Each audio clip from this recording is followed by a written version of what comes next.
Jackfish, let's go. You know what that means. From Bernie Arbor Stadium, it's Mountain Mitsubishi Hamilton Cardinals Friday Night Baseball here on Cable 14. It's Reed Duthie alongside my broadcast partner Matt Creeley tonight, and we welcome you in for the top seed Welland Jackfish, who come in at 27-10 on the season. The Hamilton Cardinals, Matt, 16-20, but the Cardinals have taken 2 on the season out of the 5 against the Jackfish. Right you are, Reed. And last Sunday on the broadcast, Cardinals right fielder Dennis DeBanning told me that the Cardinals this season have been prone to playing both up and down to their competition. And while playing down to your competition is obviously not something you want to do, the Cardinals have been up to the task on these Welland Jackfish on multiple occasions. They had a big, high-scoring affair here in Hamilton at the beginning of the season. They won their first matchup here at Bernie Arbor.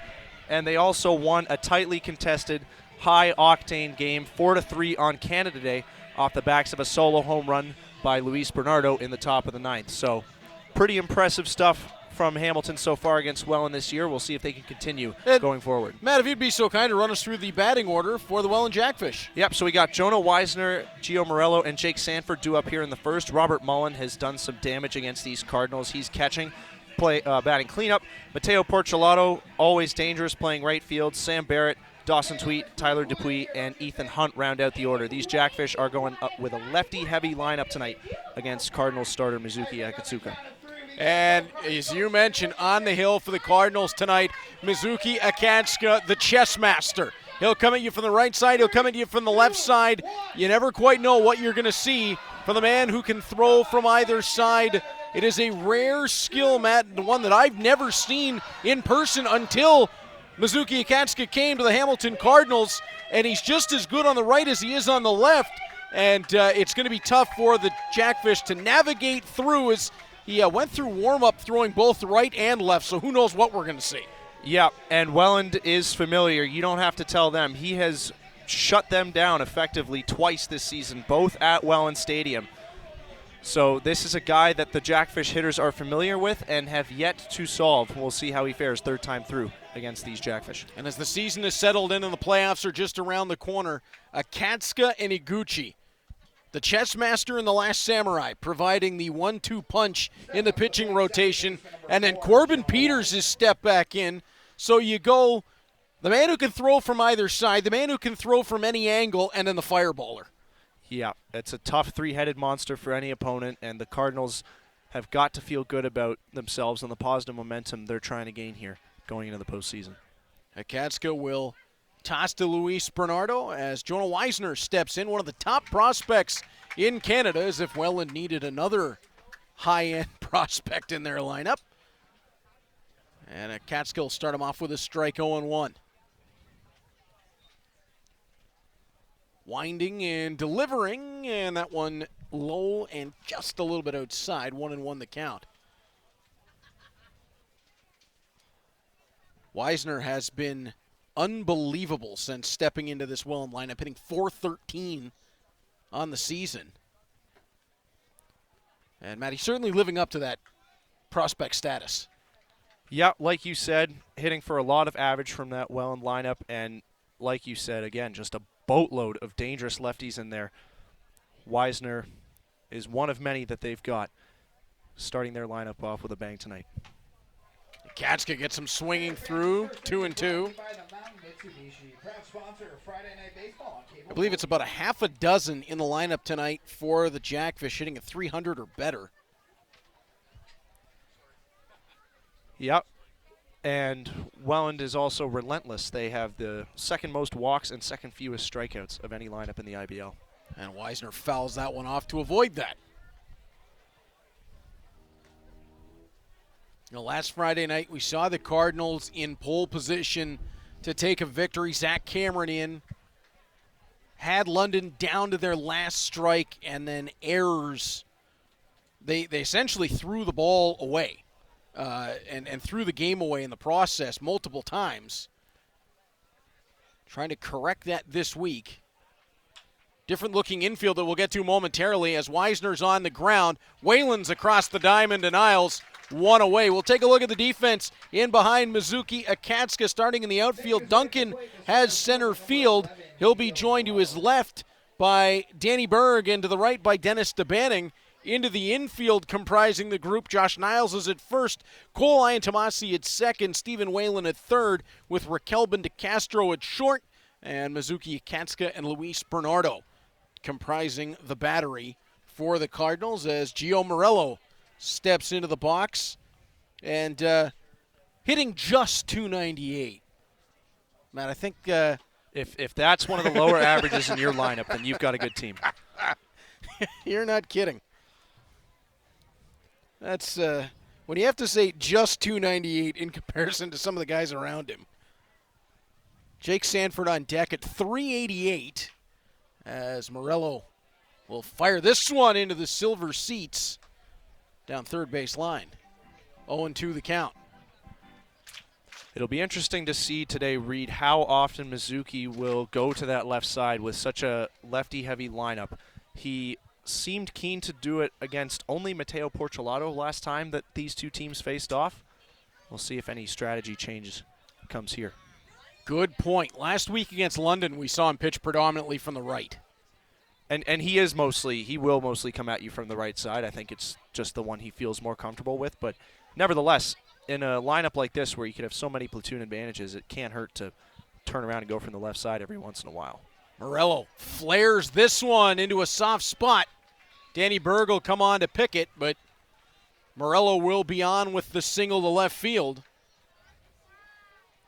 And just like that, the Jackfish have a base runner with the dangerous Jake Sanford stepping to the plate.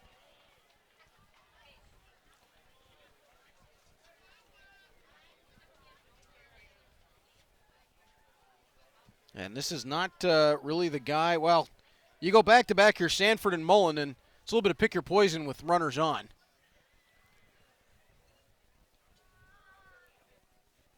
As Akatsuka left a long look to Luis Bernardo.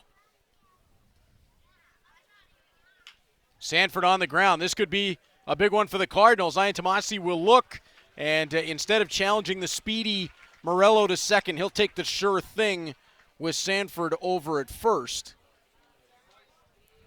Good job by Iantomasi not to force the issue there. You never want to try and get too greedy on defense, especially early in the game and especially against a lineup like this.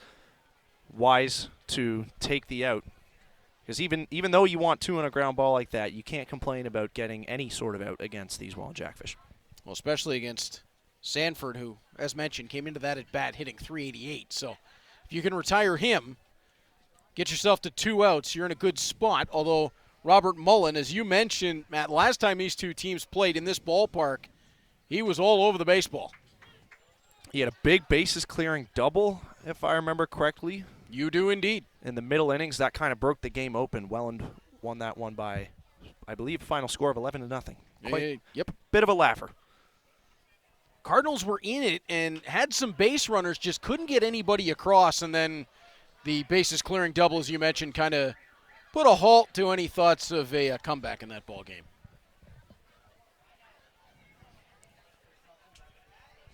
Mullen, of course, is one of Welland's many Panamanian imports. They have a strong Panama connection. Their starter, of course, tonight, Teodoro Ortega, was signed out of Panama as an import right before the IBL's signing deadline a couple of weeks ago. And, Akatsuka didn't get the call there, just off the plate. And Ortega, a gentleman who needs appearances and needs innings. He is up to 7 on the season, so if he can get through 3, he'll hit the innings threshold, but 5 appearances will be the key as Mullen sends this one on to Iantomasi, and that will retire the side. We'll be right back on Mountain Mitsubishi Hamilton Cardinals Friday Night Baseball with the Cards holding the bats on Cable 14.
Welcome back to Mountain Mitsubishi Hamilton Cardinals Friday Night Baseball on Cable 14. As Teodoro Ortega gets set to see the Cardinals lineup, let's take a look at it, Matt, and we'll begin with Raquelbin DeCastro. Run us through it from there. So DeCastro will be leading off at short. Normally it's been Luis Bernardo batting behind him in the 2-hole, but with Danny Berg coming back into the lineup following that finger sprain, he will assume second hitter duties playing left field. Tyler Duncan will be batting third. Bernardo will move down to cleanup. Dennis DeBanning back in the lineup following his one-game suspension will be playing right field. Cole Ian Tomasi's been swinging a hot bat lately. He will bat sixth. And then Josh Niles, Stephen Whalen, and Evan Simons will form quite the formidable 7-8-9 stretch in this Hamilton lineup. One of the big things, and I know you were a part of it, coming up to the trade deadline, the Cardinals reinforce themselves where even as players that are going to college will leave, they will still carry a deep starting lineup. Yeah, and that's one of the things you have to fight through, right? As an IBL team navigating the trade deadline, hoping to kind of bolster yourself for the stretch run, because when you have guys going away to school, those are roster spots that are open for the playoffs. So you got to do your due diligence and make sure that you can, fill those up and have your team playoff ready in the best shape it can possibly be in. And the Cardinals have gotten some help here from a wide variety of sources and look to have a strong squad come September. Gets under that, and it will pop high where Barrett will bring it in one away. DeCastro has hit safely in each game he's played in thus far. As we'll take a look at the defense in behind Teodoro Ortega, beginning in the outfield for the Jackfish. Gio Morello has center field. Mateo Porcelado will play in right. Jake Sanford in left. Barrett, Weisner, Dupuis, and Hunt in the infield. Ortega and Mullen form the battery for these Jackfish. As Danny Berg will step in, and you'll see the names flash by.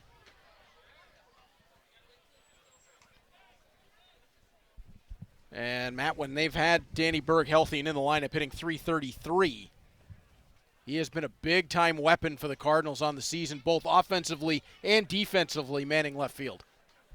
Right, and especially when you think of his bat, he's such a patient, disciplined hitter, and I don't even think he has an extra base hit on the season yet, but these Cardinals love his patience at the plate, his ability to see a few pitches, foul some off, get deep in counts, and walk, because it's a valuable skill. And in the playoffs, especially when you're trying to hike opposing pitchers' pitch counts up, it becomes even more valuable. Set up the guys behind you.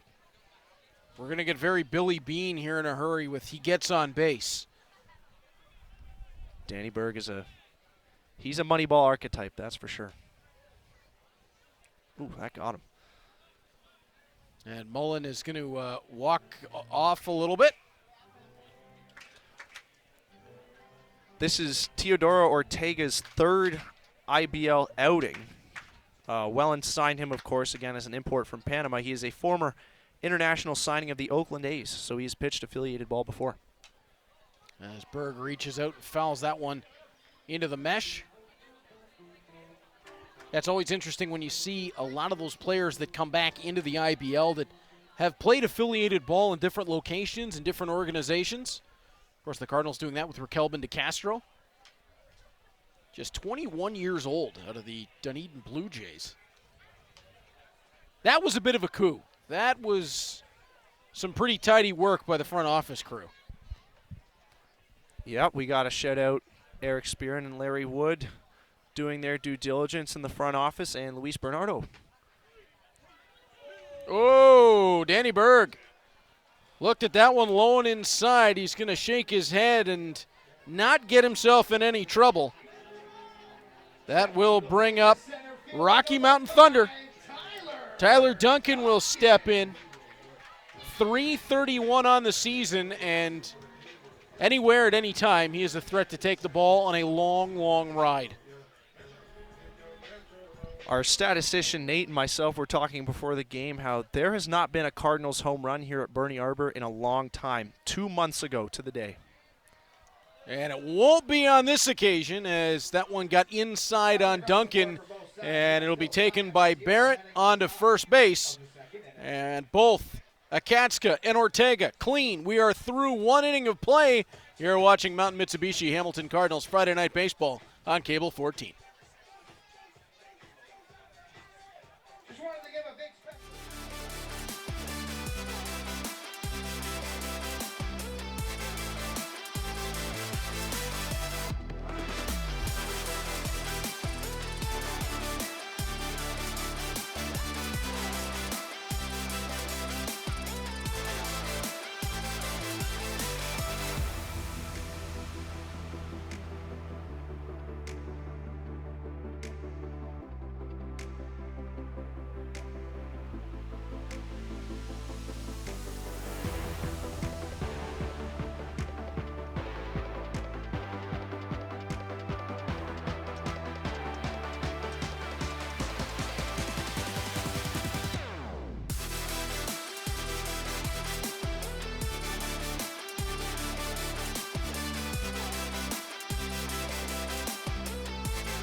It's Mountain Mitsubishi Hamilton Cardinals Friday Night Baseball on Cable 14. The sun setting on another beautiful August Friday night here at Bernie Arbor Stadium. Mizuki Akatska worked through a clean first inning. Mateo Porcelato will be first up, Matt, for the Jackfish in this second inning. And if inning number 1 is any indication, we might be in for a bit of a pitcher's duel between Akatska and Ortega tonight. Yep, Ortega brings that pedigree, of course, from affiliated ball, and Mizuki is very familiar with these Jackfish, having pitched well against them. 2 quality starts at Welland Stadium, which is no small feat. We'll see if that continues. Yeah, to have 1 quality start against the Jackfish, let alone multiple, that is a feat unto itself, especially, you're looking at a team that's 27-10 on the season for a reason. But again, 2 of those losses are to the Cardinals. That Canada Day victory that the Cardinals had in Welland, the last time they beat the Jackfish, I believe it snapped a 12 or 13 home win streak for Welland. Mizuki and Ben Abram, Welland's ace, had a legendary pitcher's duel. As Porcelato fouls that back quickly, 0-2. I think they spoiled some of the fun that night, the big fireworks display at the pond. Yeah, Hamilton came in there and did what they had to do. Bit of a smash and grab effort, as I hope my beloved Manchester United will pull off a few times before the month of August is over. As Akatska delivers, and that one runs inside, 1-2. It's easy to get lost in how deep this Welland lineup is. Looking atop the IBL hitting leaderboard, Mateo Porcelato is hitting .326 on the year. His OPS is pushing 1,000 at .974. And he has the 4th highest average on his team. Oh, jeez. When you lay it out statistically, although Akatska gets him swinging through, strikeout number 1 for Akatska on the night. When you put it statistically in those terms, it just shows how absurd this Welland Jackfish team is. And yet, they're not going to have an easy run to an IBL championship. The Barrie Baycats have been giving them trouble. They beat them twice in a row this past week. The Cardinals hanging around and seem to give them some difficulties, and that's to say nothing of London and Guelph, who are going to be in the mix. Chatham-Kent, who can destroy a baseball. They're a pesky lineup. Their record should not deceive anybody. They've given these Cardinals especially, they've given them fits all year.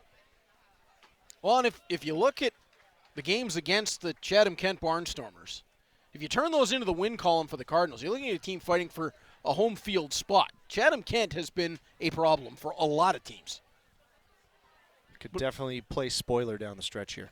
Great for the league, though, to have an expansion club that good, that fast. Absolutely, and in a place with such rich baseball history as Chatham does. Yeah, you look at that lineup, it's a lot of homegrown talent that, because of distance, wasn't in the IBL before. Barrett gets caught swinging through. Back-to-back Ks for Akatska. 2 in this ball game. That's a great pitch there by Mizuki. Welland's lineup, of course, is relentless and disciplined top to bottom, but they chase up in the zone more than any other area outside the strike zone. Well done by Mizuki to expand the zone with that high heat. Now that's an interesting look on a statistical side. Is that a team sitting on the fastball? Yeah, they do damage in all areas, and I think you can sit on the fastball, but when you have a lineup as good as Welland's, you can more or less hit anything. But if you do like to do damage up in the zone on pitches over the middle of the plate, you are prone to swing more on pitches that are too high. And Mizuki calculated it perfectly there. Tweet launches this into left field. Danny Berg is right there. 1, 2, 3. Go the Jackfish in the top of 2. Cardinals, led by Luis Bernardo, will be up to open the bottom of the second when we return to Mountain Mitsubishi. Hamilton Cardinals Friday Night Baseball on Cable 14.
Welcome back to Mountain Mitsubishi Hamilton Cardinals Friday Night Baseball here on Cable 14.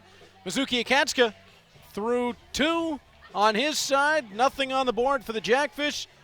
Teodoro Ortega looking to equal that feat as he's back to the hill for the bottom of the second. And Matt, it'll be Luis Bernardo, Dennis DeBanning, and Cole Ian Tomasi to step in. And, of course, that music means only one person. Yep. El Loco has been more or less trademarked by Luis at this point. Hey, that is a personality for the ages in Luis Bernardo. He is universally beloved here in these corners around Bernie. I feel like if he goes anywhere within about 15 minutes, he's going to be beloved. Yeah, and he's recognized alongside his walk-up song now. It's a package deal.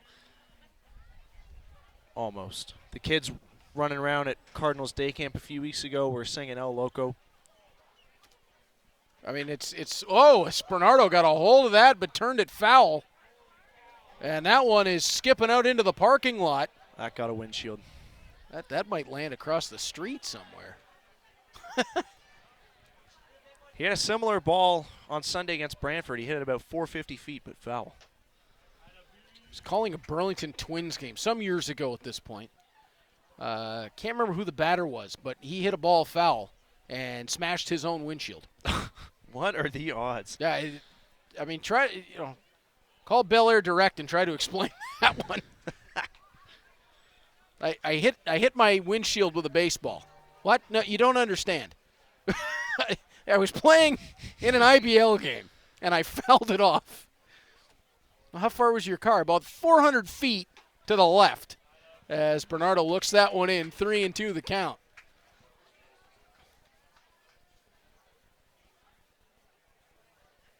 Ortega, full count. Delivers and got Luis swinging on that one. And that's one away on the strikeout as Luis had a quick conversation with the home plate umpire. I'll be asking about location. And Dennis DeBanning will step in. Second strikeout of the game for Ortega. I want to give a shout out to Dennis here. Everybody around this ballpark is happy that he's back in the Cardinals lineup. He's been one of their most productive hitters all year, and he was an excellent fill-in broadcast partner for me here last week on Sunday. I caught some of that. It was, I heard the voice. Now, wait a minute. That's Dennis DeBanning. I thought I would give him something to do on his suspension day. I didn't want him to get too bored down there. That's right. Keep him working. As that ball outside a couple of years ago when Ryan Winterton was recovering from, now of the Seattle Kraken, was recovering from a shoulder injury. I had him do color commentary with me on a road game at a Buffalo Wild Wing for a viewing party. How about that? It was a lot of fun. Ryan actually, he's going to have a long pro career, a really long pro career. He's got a future in color once he's done.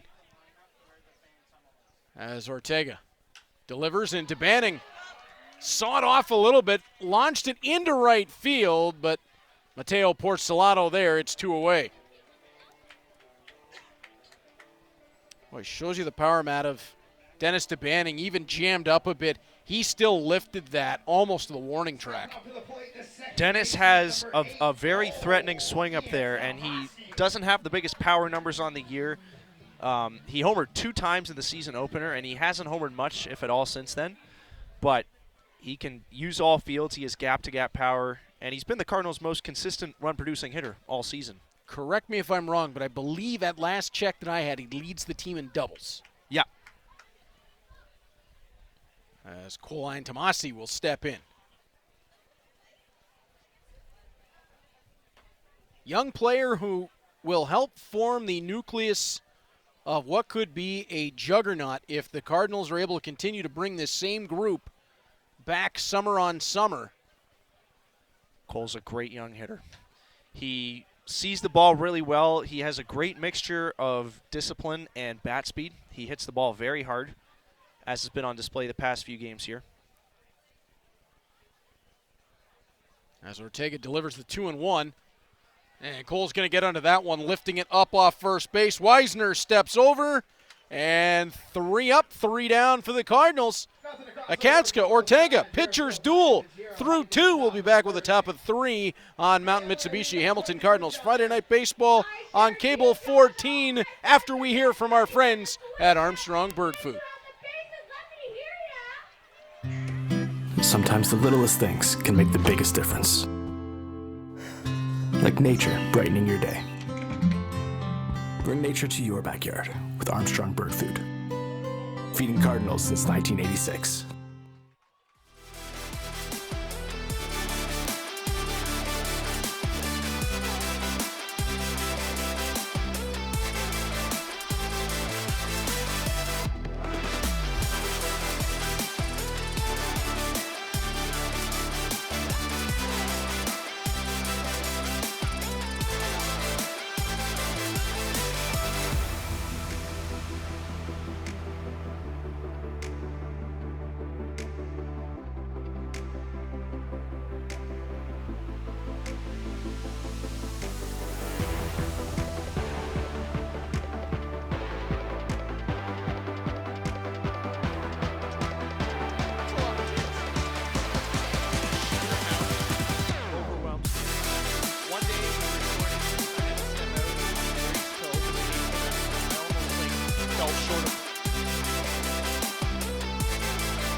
Welcome back to Mountain Mitsubishi Hamilton Cardinals Friday Night Baseball here on Cable 14. The kiddos running the bases are just finishing up, and you'll love to see it. I would have brought my oldest, who just turned 2 a couple of weeks ago. Oh, nice. This season, but he'd be out standing next to Danny Berg in left field probably. He is he's all over the place. Get a glove on him. Oh, he's going to be a lefty pitcher. This kid rifles a ball around the house, which I both have to encourage and make sure he does it in a safe area. Because he doesn't get in trouble, Daddy does. It's good that he's taken to throwing a ball around as a lefty because he can't play everywhere on the diamond if he's a lefty, but if he's ready to be a lefty fireballer, hey, more power to him. I couldn't get over it. The first time he picked up just like a little squishy baseball that I had and just started rifling it with his left hand. Love at first sight. Holy smokes. Well, he loves watching hockey in the fall and winter and throwing a baseball in the summer. So I like the dual sport thing. As someone who sounds like he had a very similar childhood to the one that your kid's about to have, that's good living. Yep, I couldn't agree more. As Mizuki Akatsuka back on for the top of 3. And while we've got a second, just want to send our very best to our broadcast partner, Neil Sriwastawa. He's on the DL for us, but he's already been texting me. So he's supposed to be taking it easy, which as long as he's got his feet up and he's watching the game, we're okay with this. Neil, lots of love, pal. We miss you. And you just take it easy at home. We'll take care of this the rest of the way. And, of course, our other intrepid broadcast partner, Troy Islikar's off on vacation somewhere. He did not run that by me beforehand. Uh-oh.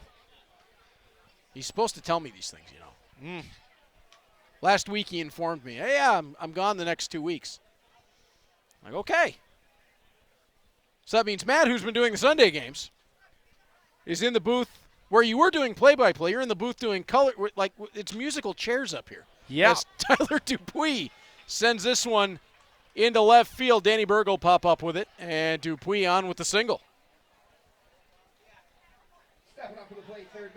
Apparently we have a very deep bench for broadcasting with the Cardinals this season. You got to just roll with the punches as they happen. Ethan Hunt about to step in here. He's got a homer against Mizuki earlier this season. An opportunity for you, which when you stepped in may not have been expected. No, I can't say that it was, but you know, you blink and all of a sudden I'm up here on a Friday night calling a game with the voice of the Bulldogs. And you're doing a fantastic job, might I add. You as well, Reed. I appreciate that. Thank you. As Akatsuka, 0-1 the count. He's doing the training camp roster for the Bulldogs today. I'm amazed my eyes didn't go across staring at the screen. As Bernardo, throwback. Did he get him? He did. What a play. Oh, Luis Bernardo. Eyes in the side of his head that time to see Dupuis was a little bit too far. Got the swinging strike and then the throw out. Man, this is pretty stuff.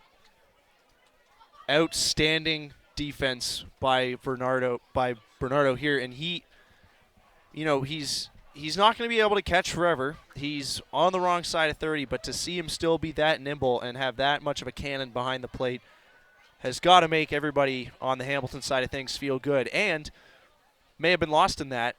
Beautiful pitch by Mizuki. He got a half swing by Hunt, but it was ruled that he went around, so now he's got a 2-strike count. 1-2 now after the ball. Akatsuka delivers, 2-2. Bernardo tried a quick frame on that, see if he could get it. Not quite. And you're right, Luis not going to be able to catch forever. But boy, are Andrew Johnston and Connor Hicks getting an education. Oh, yeah. Getting to learn from Luis Bernardo. I envy those two. I don't know if I'd want to learn the ropes at catcher from anybody else. And even if he decides to step out from behind the plate, as that ball in the dirt, but Hunt goes around, and Akatsuka with another strikeout. Even as he decides he's going to come out from behind the plate, Matt, he could step seamlessly into a DH role and continue right along. And we saw him play first base last Sunday, too. Pretty good over there. He was good over there, too, right? And he caught all 10 innings on Friday, so they wanted to give him a little bit of a breather. Of course, playing first base isn't easy, but they had him go over there, and he played a nice first base, too. He's picking machine over there. Now, the only thing with that will be Tanner Rempel is saying, look, I already moved to first base to get out of this guy's way. they swap back around on Sunday. And Tanner, of course, can play a good catcher too. Yeah, that is real positional flexibility. And Connor Hicks has been a revelation. Andrew Johnston, who's got a hammer of a bat. There is a deep pipeline of guys who can get behind the plate. As Jonah Weisner back up and 1-1.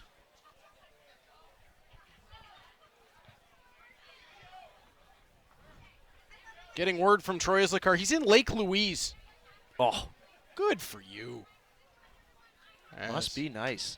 Akatska delivers, and Weisner will swing and fire that one long out. I should hope that he is watching virtually here on Cable 14 with the beautiful turquoise water and mountains in the background. That's the photo I just got. It would only be right. Oh, loved it. Love to hear that. He deserves a vacation. He's been working with me for over a decade, so he needs some time. Weisner sends this one into center field. Tyler Duncan, couple of steps. Akatska was already halfway to the dugout. He knew. 3 up and 3 down. Once again for Akatska as he continues rolling, and we will have the bottom of 3 when we return to Mountain Mitsubishi Hamilton Cardinals Friday Night Baseball on Cable 14.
It's Mountain Mitsubishi Hamilton Cardinals Friday Night Baseball on Cable 14. We are rolling along as Mizuki Akatska has allowed just 2 runners to reach base. Gianfranco Morello earlier on, and then Tyler Dupuis, each with a single. And both retired on the way through.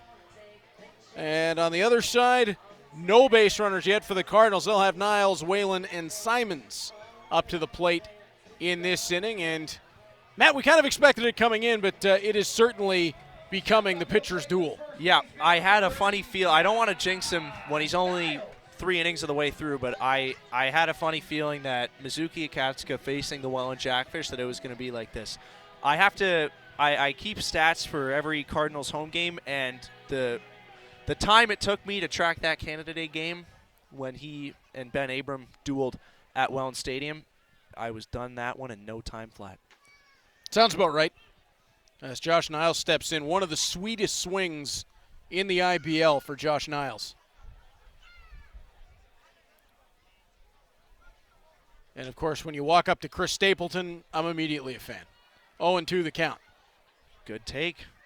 Niles, of course, is one of those Cardinals that will be going back to school in the fall that they'll have to replace for the stretch run.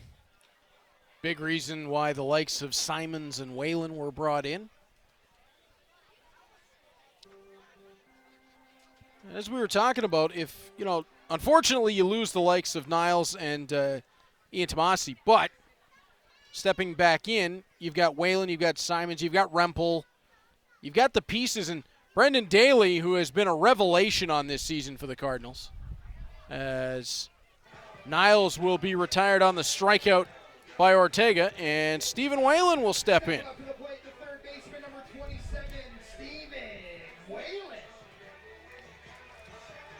Now, at one time, and you may see this on the website, it was slated for Evan Simons to wear 27 and Stephen Welland to wear 6. I'm not sure if the jerseys were printed in the wrong order. No, that it was that we just decided to swap them around. There was a lot of new jerseys happening at once. We did what we had to do. Actually, I saw that happen last season. Our Bulldogs equipment manager, one of the best in the business, Chris Cook, he got stuck in a spot where the Bulldogs were short on bodies. We had Briar Long come up, Nico Krimpatic come up, and we were running low on jerseys and numbers.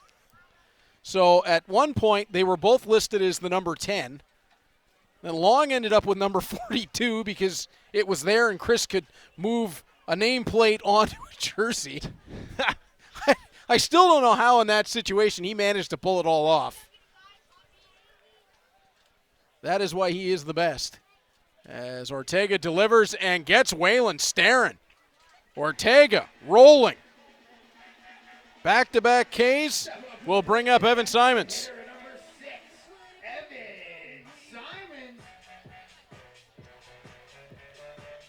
Simons, who already has an interesting resume, Matt, in that Ottawa Gigi's Player of the Year, MVP, went to the Austrian League, where he won a Gold Glove, and now ends up with the Hamilton Cardinals. He was a regular cleanup hitter in Austria, too. One of the things that I think drew the Cardinals brass that got their attention, Simons had numbers comparable to Quinn Cotton out in Europe when Quinn Cotton played there. Of course, Quinn Cotton, one of the big-time contributors on this Cardinals team last year. He is still back in Europe this year, playing in Germany, I believe. But he was a fun player to watch. Yeah, but it was an interesting thought exercise saying, well, we knew how Quinn Cotton did in this league, and if Evan Simons is putting up numbers like that in Europe, why not give it a whirl? As Ortega delivers, that one runs outside. You got to wonder a little bit, again, the imports 4 this year, 5 next year. If a guy like Quinn Cotton may look at a return to the IBL. I'm sure nobody on the Cardinals side of things would complain about that. 2-2 the count as Ortega gets it on the outside edge. I know there's been a lot of talk about the number of imports. I like the number going up because I think it makes it a more competitive league. Absolutely. And I think that's what we all want to see. And just think of the impact that the imports have had here in Hamilton between Mizuki and Iguchi on the hill, DeCastro making an immediate effect at shortstop. Has hit safely in every game in which he's played. Right. And when you can have that much of an effect felt from just 4 players, imagine adding another to that group. And, of course, Luis, who's become a cult icon in this city. As Ortega delivers, gets Simon swinging through it. Ortega strikes out the side. Akanska's been rolling. We'll head to the 4th when we return on Cable 14.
Welcome back to Mountain Mitsubishi Hamilton Cardinals Friday Night Baseball on Cable 14. You've missed nothing. Top of the fourth, and that is the first pitch from Mizuki Akatsuka to Gio Morello. That was great timing by our production team. Travis Blackwell leading the crew downstairs. He's a wizard. I don't know how he does these things. Right on. I have worked with, well, I don't know if Travis wants me to say the number of years we've worked together because I'm not sure he wants to admit it, and it might make us both feel old, but Travis, who has been one of the aces of the staff when I've done the OHL Tonight for the last number of years on Cable 14. As Mizuki delivers, and that one runs inside. So he came off of Luis, and it'll run to a 2-1 count. Wasn't sure if that might have caught Morello on the way through, but doesn't appear to have.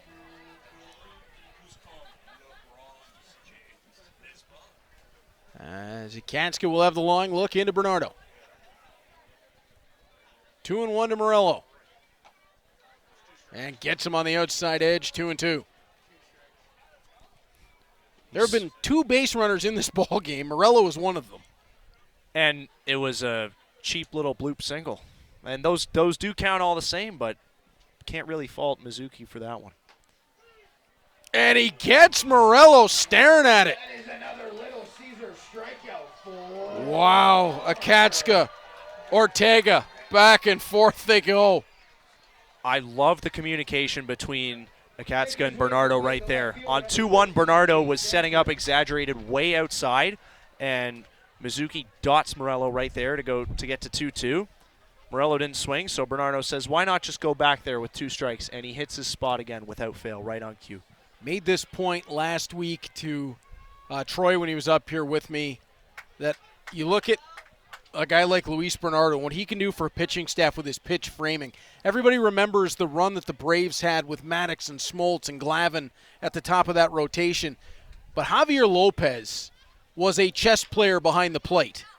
Sanford on the ground. That'll be over to Niles, 2 away.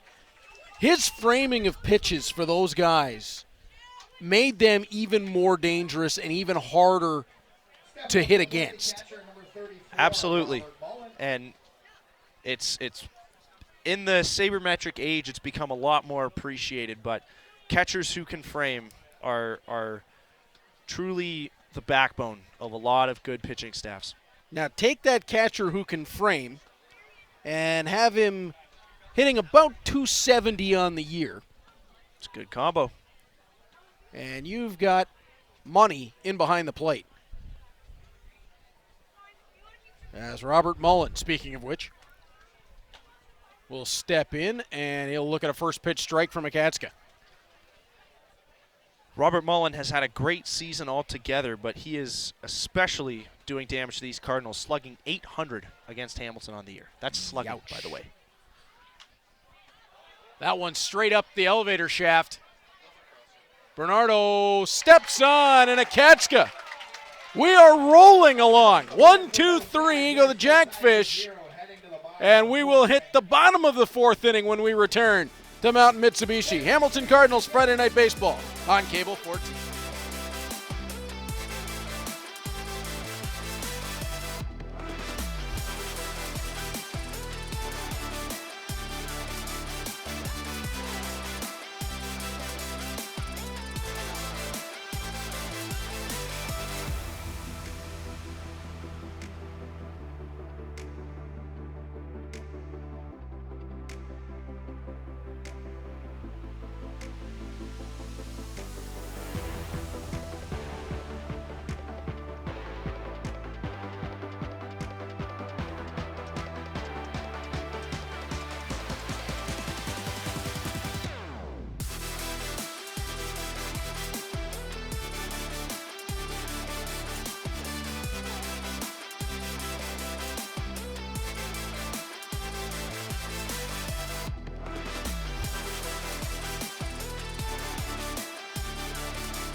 It's Mountain Mitsubishi, Hamilton Cardinals, Friday Night Baseball on Cable 14. Bottom of the 4th inning. If you're just tuning in, settle in. Mizuki Akatsuka, Teodoro Ortega, bit of a tongue twister. They are going back and forth in a pitcher's duel. Ortega struck out the side in his last go-round, and he will have DeCastro, Berg, and Duncan at this time to deal with. Where do you fall as a baseball fan, as a spectator? Do you prefer these pitchers duels or the barnstorming offense games? Oh, I'm a pitcher duels guy. Yeah. I went to a Jays game I'm a Red Sox fan. Went to a Jays game a few years back and was wearing my John Lester jersey proudly when he put on a 9-inning clinic. And I was by far the most excited person in the ballpark. Oh yeah, I remember. Lester could go with the best of them in his prime. Yeah, one of my all-time favorite Red Sox, right there in behind the likes of Pedro and Derek Lowe, who was always, I think, one of the most underappreciated. Good shout. The only pitcher to ever win the clinching game of every playoff series, Really? all the way to the World Series. Huh. 2004, he was unstoppable. He had a no-hitter that year, too. Yep. I was on a staff with Kurt Schilling and Pedro Martinez in front of him. Yeah, good luck. Tim Wakefield and Bronson Arroyo behind him. Yeah, that 04 team was special. Good times. 3-1 the count as Ortega misses outside. Been spoiled as a fan of the Bruins and the Red Sox in my lifetime. I was gonna say it's been like what? It's been like 3 years since a Boston.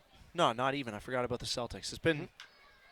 DeCastro gets a hold of this into left center field, and it's going to be Gio Morello to settle under it just in front of the warning track. Well, he got his money's worth on it, but not enough to catch grass or catch the wall, and Danny Berg will step in. The only man who can get away with walking to the plate to smooth jazz. It fits. I was watching the Blue Jays play the San Francisco Giants a few weeks back in San Francisco, and Giants outfielder Michael Conforto shares this walk-up song with Danny Berg.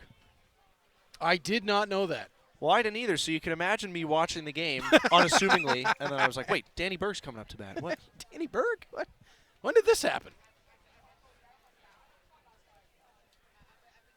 As Ortega delivers, and Berg flares this into left field.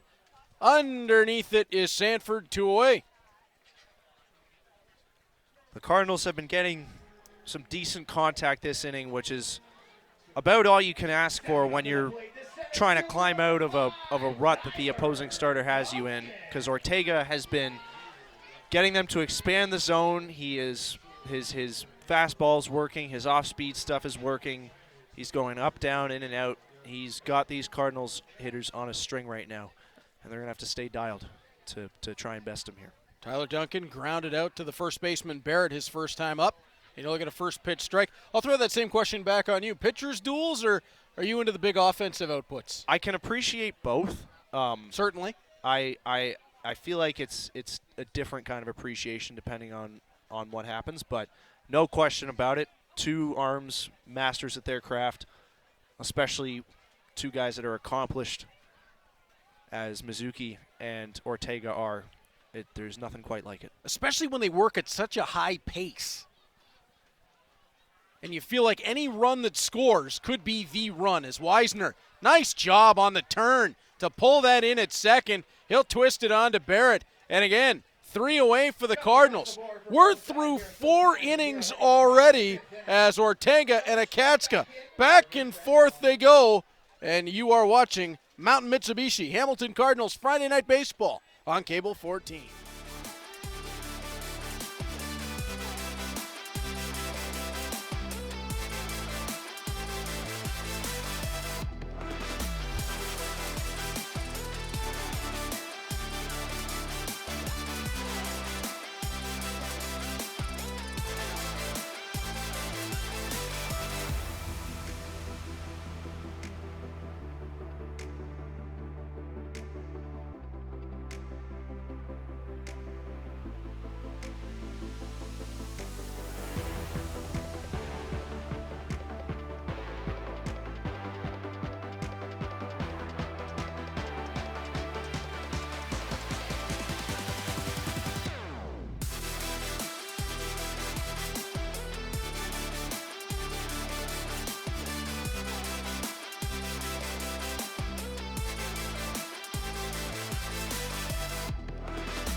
Mountain Mitsubishi Hamilton Cardinals Friday Night Baseball here on Cable 14. Mizuki Akatsuka back to the hill, as we always like to thank our great friends at Mountain Mitsubishi for bringing you the action every Friday night. 2515 Upper James. Go in and check them out and drive your ambition with Mountain Mitsubishi. If you had a chance to see the building that they've done on Upper James, Matt, it is tremendous. Really? You want to talk about like new age construction for a car dealership? They've got it. The lighting, the whole thing. Interesting. Lights up like Christmas at night if you drive by it, too. Last time I was up at the Warplane Museum with my dad, drove by it, and man, after all the construction that they put into that building, it was worth it. That's really all you want, right? If there's construction at a spot going on for a long time, you want the finished product to be nice and to be something to look at. Well, they got that. I don't know who the architect was, but kudos. As Mateo Porcelato steps in, and he'll look at a first pitch strike from Akatsuka. Mizuki's dialed right now. That's a great pitch.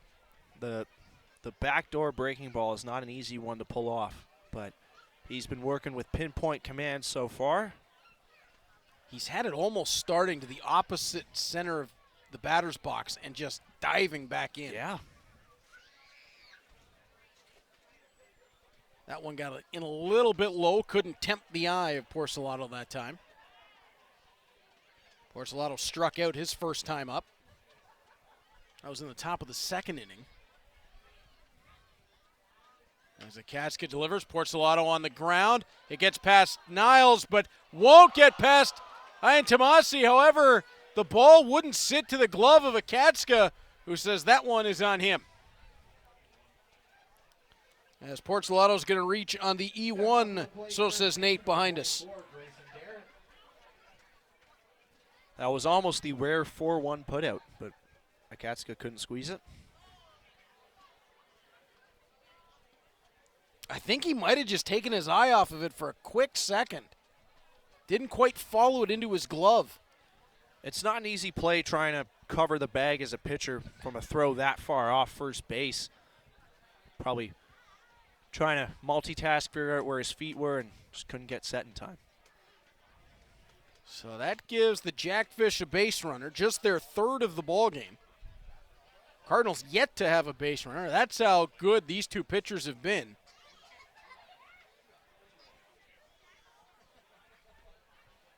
As Akatsuka will wind and deliver. That one comes in low on Barrett. 1-1 the count. Akatsuka does not waste a lot of time on the hill. No, and we've been mentioning it all night, the success he's had against Welland and how the game tends to move faster when he pitches against these Jackfish. But tonight, so far, he's outdone himself. Well, I remember Daisuke Matsuzaka, and as talented as he was, whoa, boy, there were some nights it was painful to watch him pitch. That long stretch and the hip swing, and whoa, boy. Somebody would not have done well in the current pitch clock age of Major League Baseball. No, I think there were some nights where Veritek was pointing at his wrist. Like, can you just deliver the ball? Taking off his Porcelato, up tossing his Bernardo. He put that on the money.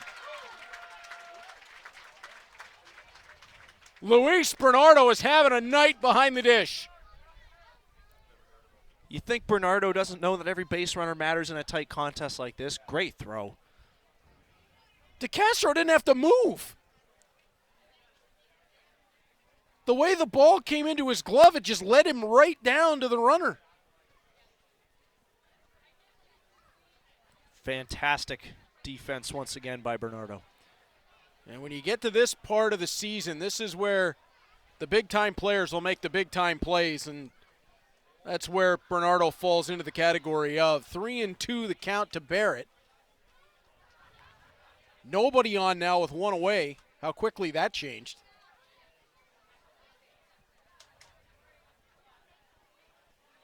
Bernardo sets up inside. Doesn't get the call, wanted it. And Barrett will have the walk down to first.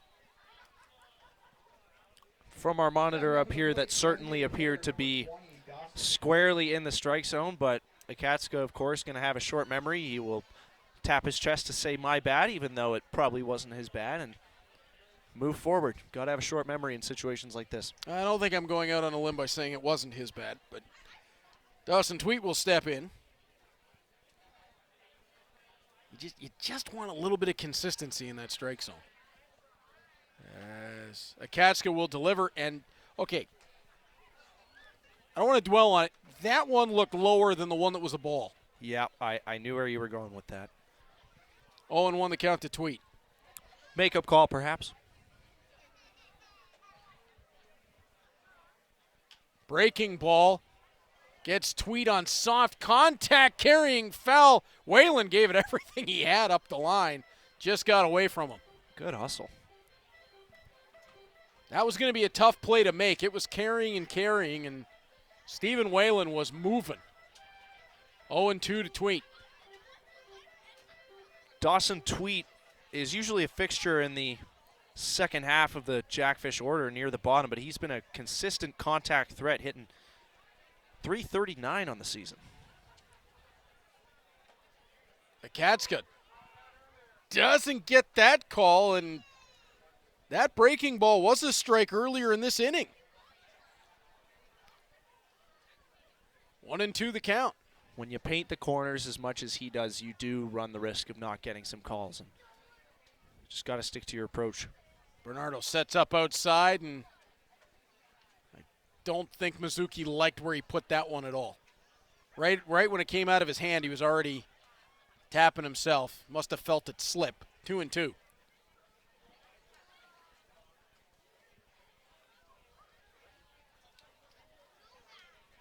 Akatska with the long look to Bernardo. He'll deliver. Tweet again, saws at it, and that one's out by the TV truck. I think Matt just watched that bounce next to the truck. There he is. He didn't think I could see him. Is it right down there?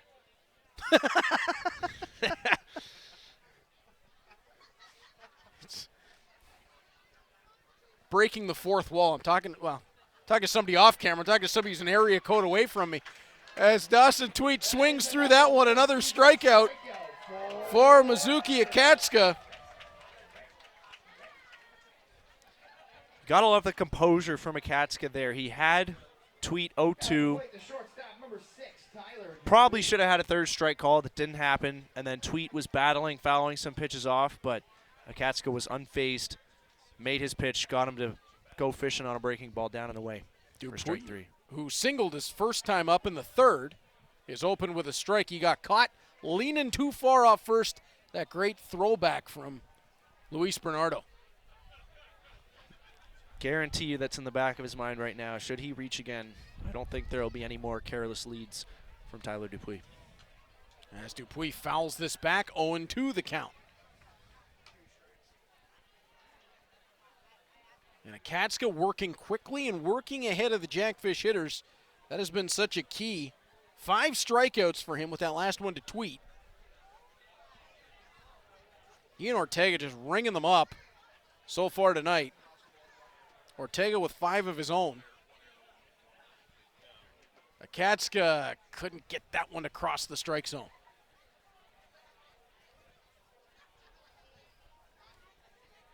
And 5 strikeouts against this Jackfish order, Matt. That's pretty impressive considering their plate discipline. It's not easy to do, but it's been a point of strength for Mizuki against him this year. There's another. Oh, it's a touchdown on the board for Mizuki Akatska. 6 strikeouts on the ball game. We are through the top of the 5th. Still no score on the board. Just 4 runners in the game have reached base. Cardinals will try to turn it in their favor when we return to Mountain Mitsubishi. Hamilton Cardinals Friday Night Baseball on Cable 14.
It's Mountain Mitsubishi, Hamilton Cardinals, Friday Night Baseball on Cable 14. Luis Bernardo about to lead things off in the bottom of the fifth for the Cardinals. Saw some great shots in between innings all around the park from our camera crew. Alistair is the loneliest man in the park tonight. He's on center field camera. But, Matt, here's the key. I took a lap before the game. Where that white corner of the Mountain Mitsubishi sign is, you see Alistair right there? Yep. So he's on the truck bed. You can't quite see it. There's a stack up of Jack Link's beef jerky out there tonight. It's right behind. Yeah, exactly. Yeah. I was checking out there to make sure he had the snack pyramid all set. He's got it. He's got it taken care of. He's a pro. He's a pro. Look at the shots he's given us. Attaboy, Alistair. He knows what he's doing out there. As Ortega will deliver to Bernardo. This is shocking. He opens with a strike. So far, Ortega's thrown 49 pitches. He has 5 strikeouts, a couple pop-outs. And Bernardo falls behind 0-2 as he fouled that one back. You could tell the Cardinals' offense was really fighting it to start this game, but last inning they had a few solid contacts, a few balls in the air. By my count, they've only had one hard-hit ball all night, and it was the ground out by Tyler Duncan to end last inning. As Ortega delivers, Bernardo thought about it but didn't go around.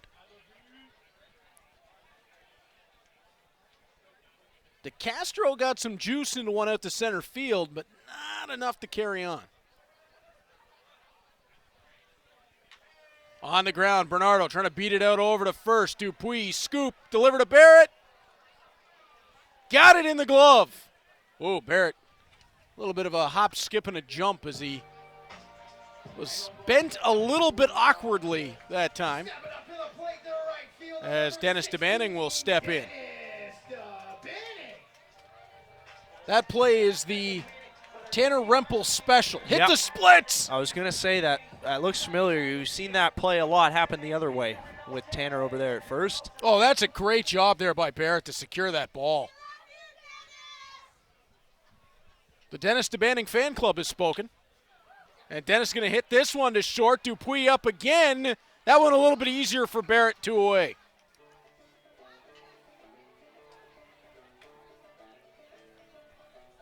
Didn't give him as awkward of a stretch that time. As that'll bring up Cole Ian Tomasi. I'm sure Dupuis was happy about the chance to redeem himself there. Stepping up to the plate, the second baseman, number 8, Cole Ian Tomasi. Cardinals still looking for their first base runner of the ball game. And Ian Tomasi hammers this into left field, back towards the wall. Sanford's under it. Oh! Ian Tomasi thought he was going to have extra bases, and Sanford was just able to turn, get on the horse, and erase the opportunity. Matt, what a ball game we're having right now. As we send it to break here on Mountain Mitsubishi, Hamilton Cardinals Friday Night Baseball on Cable 14.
Welcome back to Mount Mitsubishi Hamilton Cardinals Friday Night Baseball here on Cable 14.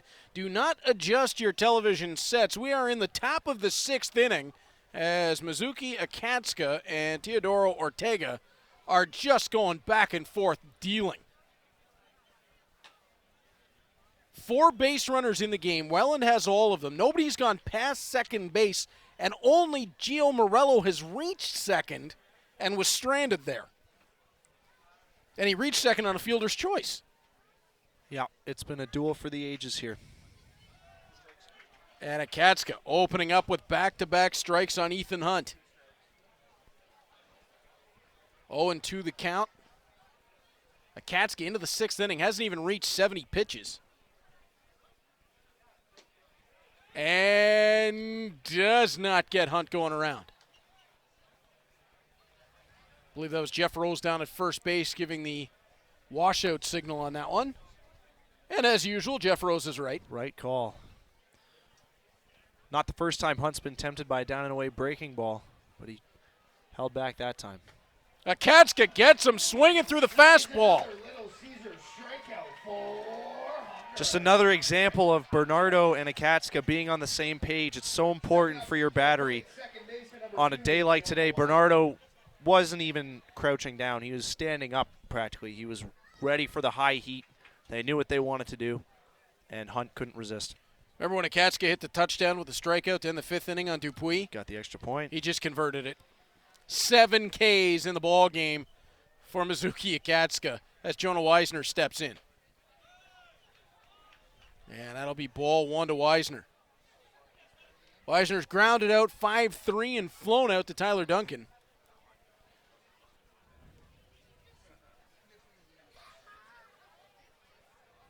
As Akatsuka winds and delivers, and Weisner sends this one high into the air. 3 Cardinals charging. Danny Berg not able to come up with the ball, and Weisner on the bloop will have the double.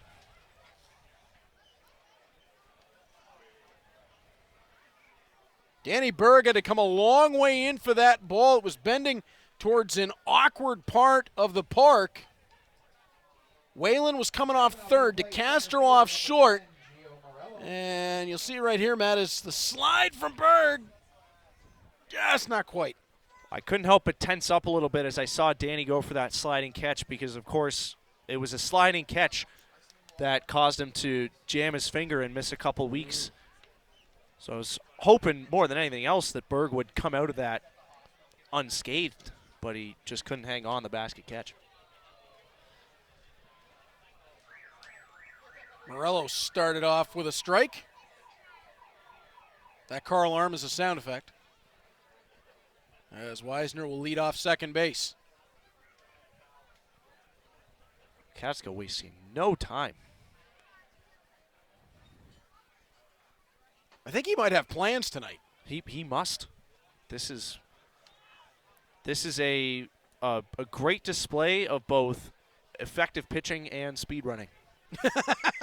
Well, it is Olympic season after all, you know. Speaking of speed running, men's 4x100 relay today.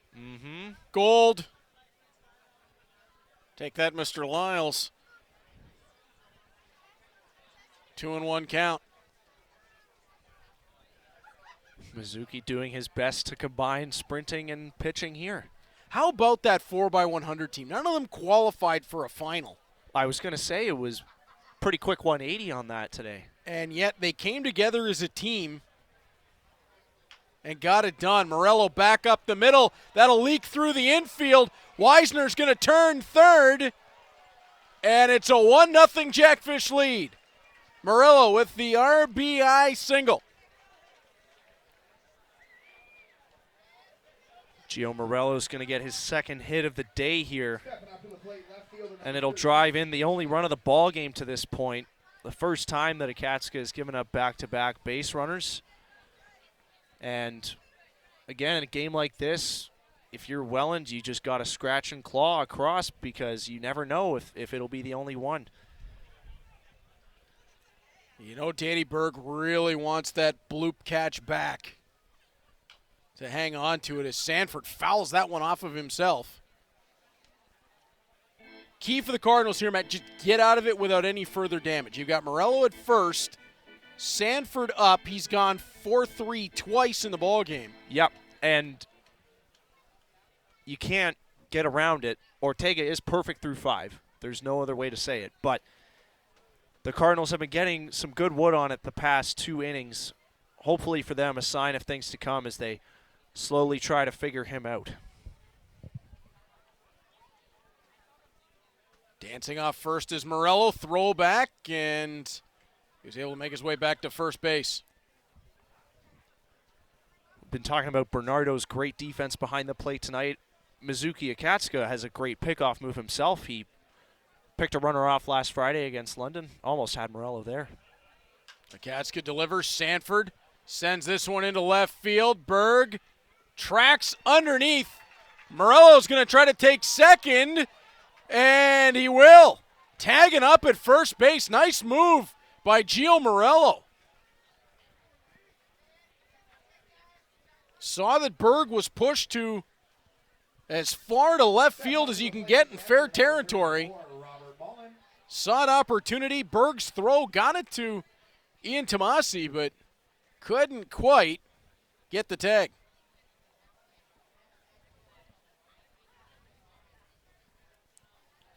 By the way, a note from Neil with the 7 Ks for Mizuki Akatsuka. That's 285 strikeouts by Cardinals pitchers. $855 donated from Little Caesars to Mission Services. What a great program that's been. Great stuff, and we appreciate Neil, of course, keeping us updated on that throughout the year. If the Cardinals pitchers can start racking up the strikeouts, $1,000 might be a possibility. I'd love to see that. Akatsuka winds and delivers on the 0-1 to Mullen. Mullen able to hold back.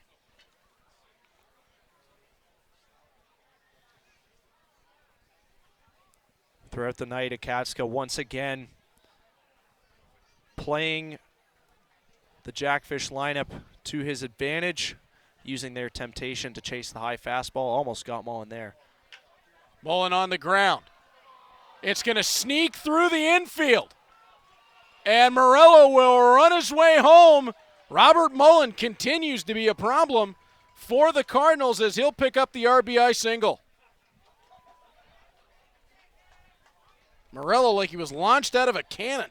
Stepping up to the plate tonight's beer batter, the right fielder, number 10, Mateo Porcelato. As Porcelato will step in.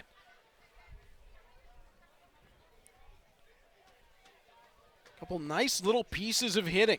First from Morello to score Wisner, then Mullen to score Morello. Again, and a 2-0 Jackfish lead. Yeah, neither have been pretty. But in a pitcher's duel like this, they don't need to be.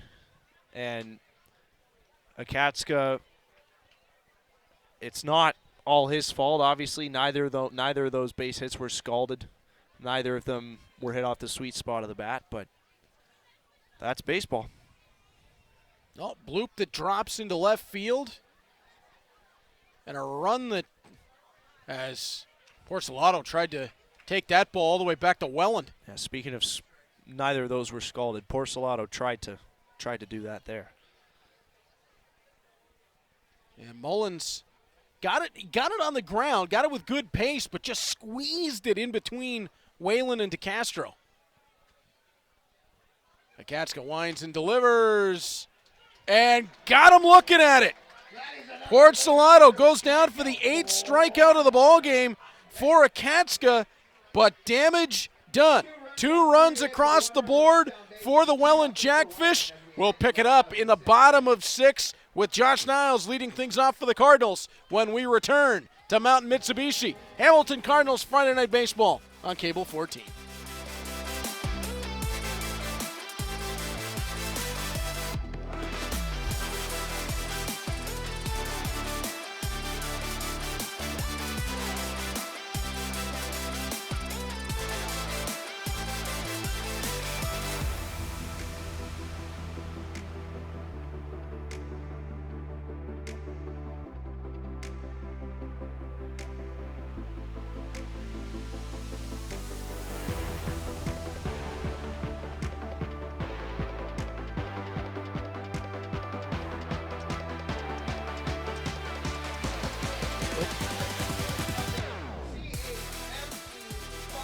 Welcome back.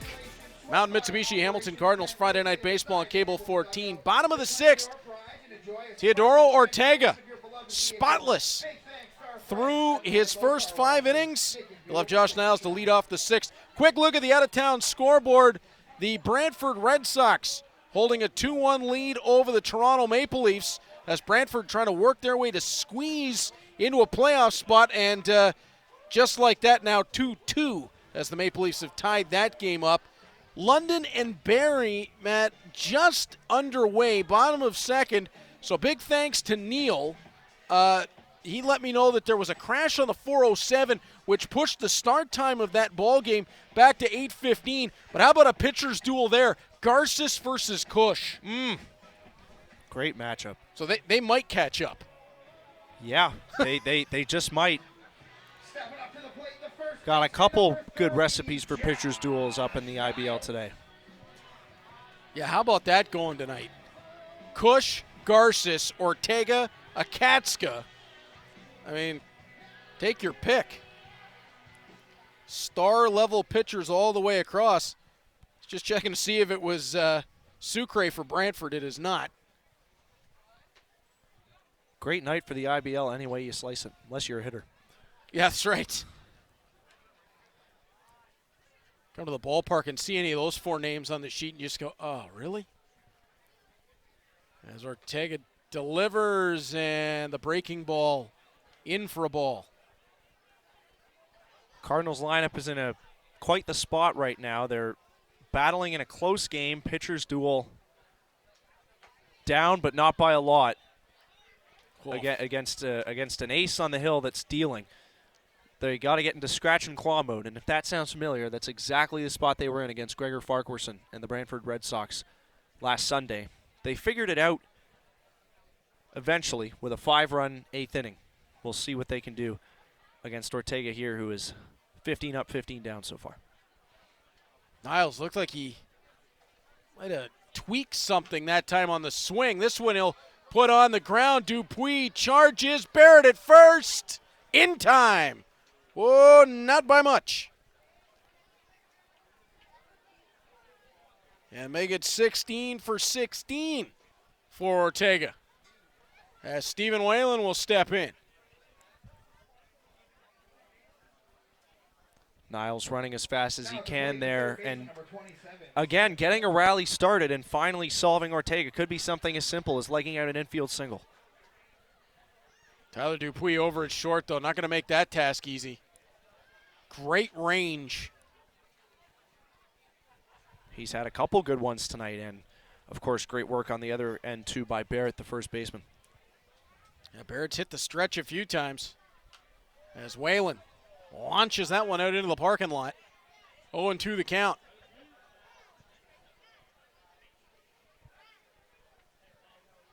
Simon's on deck. Cardinals just have to find a way to get some runners on base.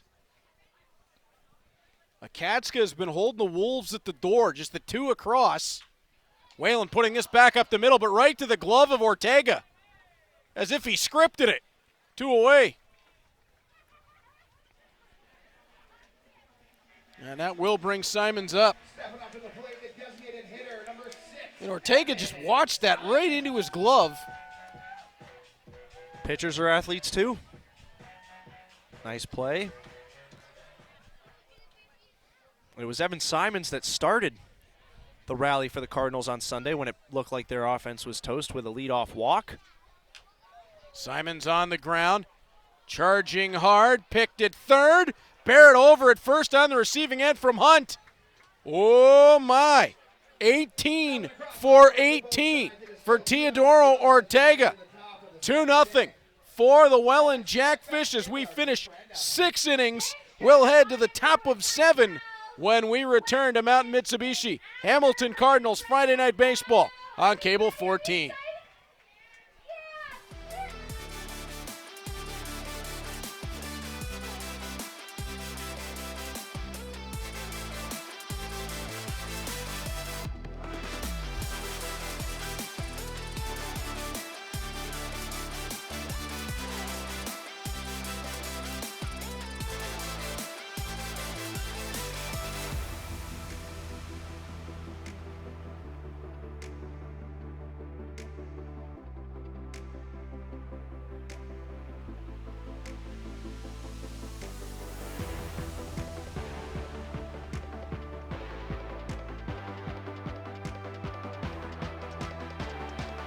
Mitsubishi Hamilton Cardinals Friday Night Baseball here on Cable 14.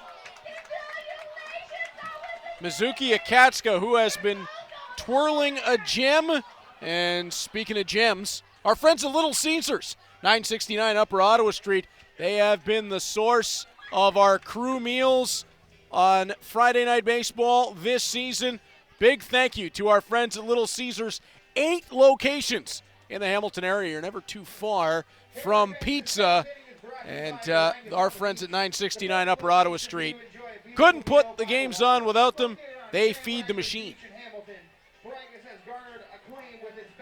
Little Caesars has kept the Cardinals interns and the staff and pretty much everybody who works around here at Bernie Arbor well fed throughout the summer. That's a lot of pizza. Oh, yeah. And good pizza, too. Little Caesars. I'm a big fan. With the stuffed crazy bread. Oh, forget about it.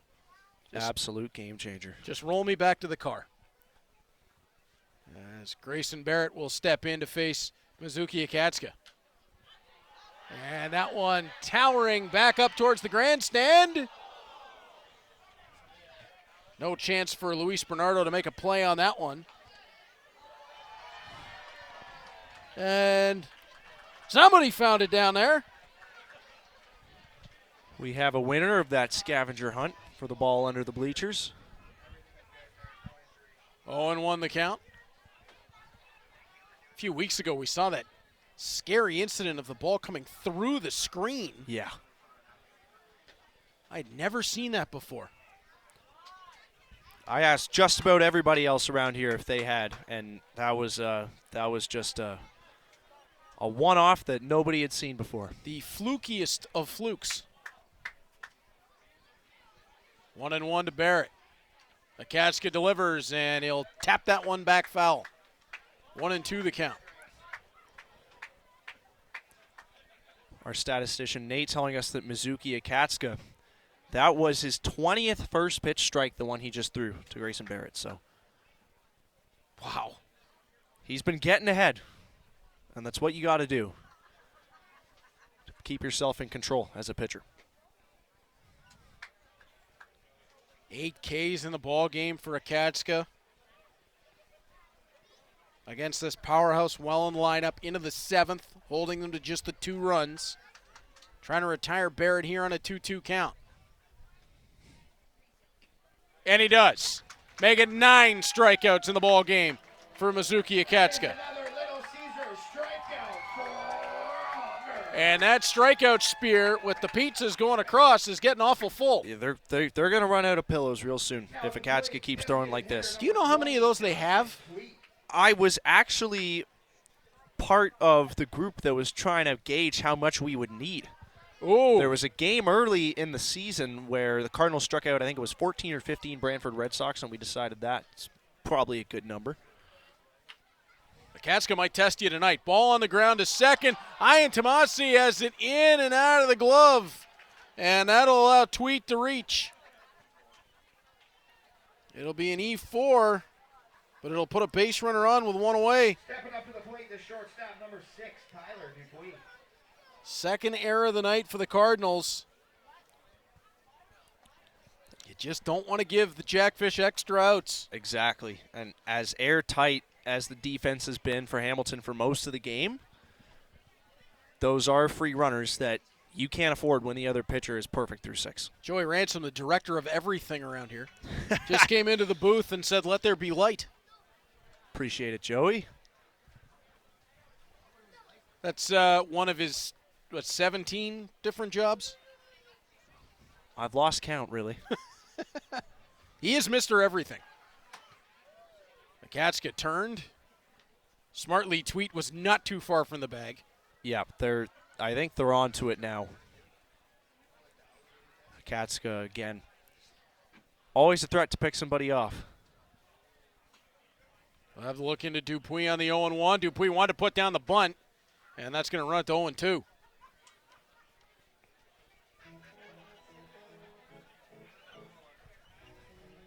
Smart idea from Dupuis there. Jackfish have had success once they've gotten a runner to second base, bringing him around. Gio Morello, who, as we get a word from our truck that bunt, right in the mask. Hello. Bernardo's been pretty dialed all game, but that'll probably give him an extra boost there. That'll wake anybody up. Waiting for somebody to answer the phone that's only audible to him as Dupuis hammers this into center field. Duncan's underneath, 2 away. Tweet is going to challenge for second. Tomasi's there. Forget about it. The cannon from Tyler Duncan in center field will end the top of the inning. And the Cardinals, maybe with some momentum to draw to the bottom of 7 when we return on Cable 14. Now let's check back in with our good friend Emily.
Welcome back to Mount Mitsubishi Hamilton Cardinals Friday Night Baseball on Cable 14.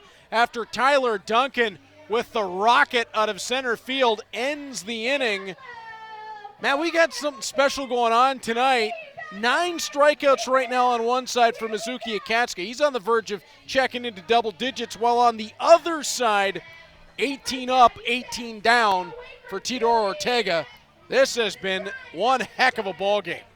It's really been a sight to behold from the start. These two arms going at it, and really a shame for Akatsuka. A 9 strikeout effort, just 1 walk.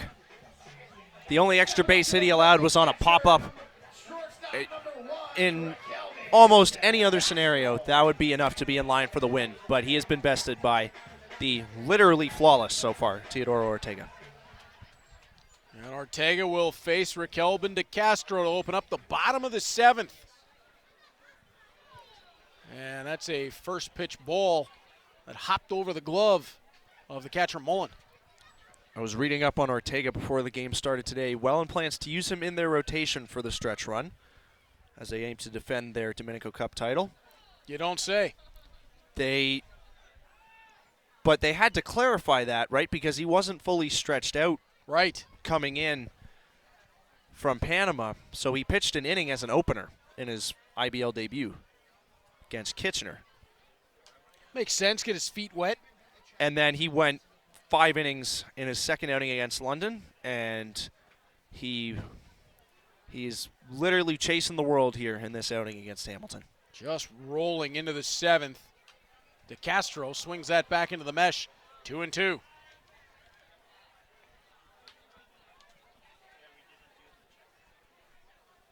A little bit of work on both sides in the bullpens, but they can't bring Ortega out in this ball game unless somebody reaches base. De Castro held off that one, full count. And that's where that comes in, right? Welland is, I'm sure they want to see their new pitcher climb to the top here in this one, but they do have to keep the pitch count in mind and make sure he's healthy for the playoff run. Ortega delivers, and De Castro sends this one foul. He'll stay alive on the full count. And this is former Oakland A versus former Toronto Blue Jay farmhand. How about that for Friday Night Baseball? Delivery from Ortega. De Castro up the middle. Dupuis ranges over, and DeCastro is going to get on base.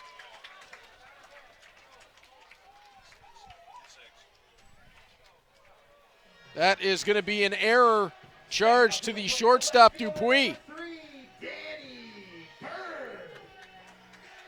As Danny Berg will step in.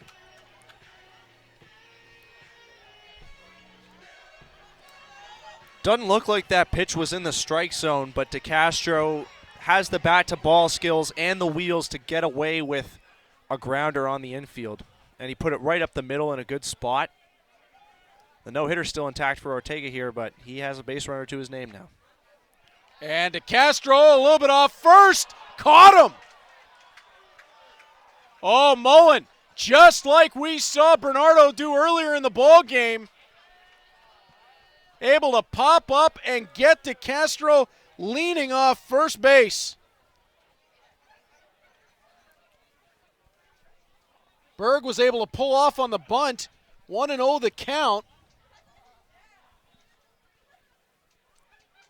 So much for that. Great throw by Mullen. Great tag by Barrett. Saw it all the way. Stand corrected, 0-2 the count. Berg didn't pull off on that bunt.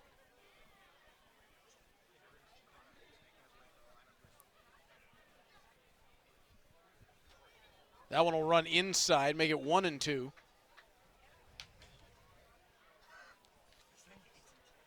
Again, every time the Cardinals have looked for a little crack in the window, it's been shut right back on them.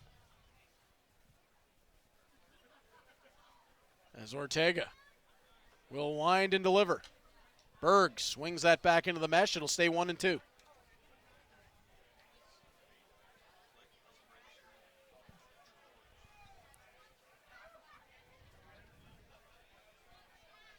Cardinals trying to extend Ortega past his comfort zone here, but that's going to be tough. Berg will swing this into shallow left, and he'll be on with the single. And who else but Danny Berg to get the Cardinals' first hit of the night? This is a great piece of hitting. Again, that's quintessential Danny Berg. He made Ortega throw a bunch of pitches. He didn't let him get comfortable even with 2 strikes, and he didn't try to do too much with the pitch down. Spraying it the opposite way for a nice line drive base hit. Boy, a little bit tough now on that throw out of DeCastro with his wheels, likely looking at first and third with nobody away. Tyler Duncan will try to erase that from memory. As Ortega will wind and deliver. And Duncan hammers this into right center field. Not going to fall in time. The wheels from Porcelano able to get over, as that one might have got caught up in the breeze a little bit, Matt, and took away what could have been extra bases. And for the second straight plate appearance for Duncan, he gets some decent wood on that. Didn't quite catch the barrel, but hit it with some decent exit velo behind it into right field. But it hangs up just long enough. And that constant Bernie Arbor wind likely playing a bit of a factor as well. Ooh. Oh, Ortega lost that one. Bernardo steps out of the way. He'll just recalculate. I know the Cardinals will take any base runner they can get, but I don't know if they'll take it at the cost of Luis Bernardo. Yeah, no, that was at a scary height there. As Ortega delivers, that one down in the zone. As Ortega passed the 75 pitch mark. And now you wonder if that count is starting to become a factor. He talked about stretching him out. As Ortega delivers, that one's going to run outside, 3-0. 2 away, though, in the inning. Cardinals would love to get Bernardo on base to bring up DeBanning.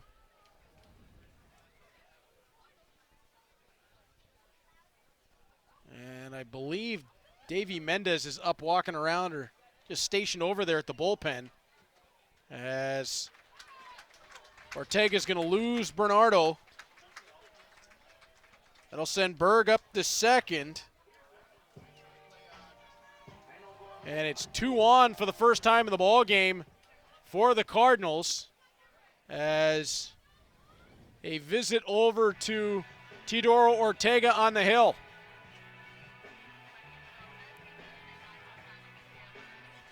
And I think they're going to give him the chance to get out of this inning. So they're talking to him, seeing how he's feeling. Yep. Didn't see anybody running out of the bullpen. Although, got to think if he gets through it here, this is likely going to be his last inning of work. He's certainly earned this right to advocate for himself and try and stay in this game and get through his 7th shutout inning. They got to give him a chance to do it. Oh, yeah. I mean, the way he's pitched tonight, if he says, I'm feeling it, you got to at least leave him in there for one more. As Ortega will deliver to DeBanning. That one will run outside, although the control starting to wane a little bit. Yeah, and that's probably one of the things that the Welland dugout was picking up on now. 5 straight balls by Ortega. DeBanning's got to be patient here. DeBanning, who's flown out to right field, grounded out to the shortstop Dupuis. 2-0 though the count. Nice block too by Robert Mullen on that first pitch of the AB to prevent a wild pitch and have both runners in scoring position. Blocking those pitches in the dirt, especially at this time of the game in this circumstance, becomes of critical importance. Ortega delivers. And that one over the plate, 2-1. If DeBanning were able to reach, Colian Tomasi is the man in behind him.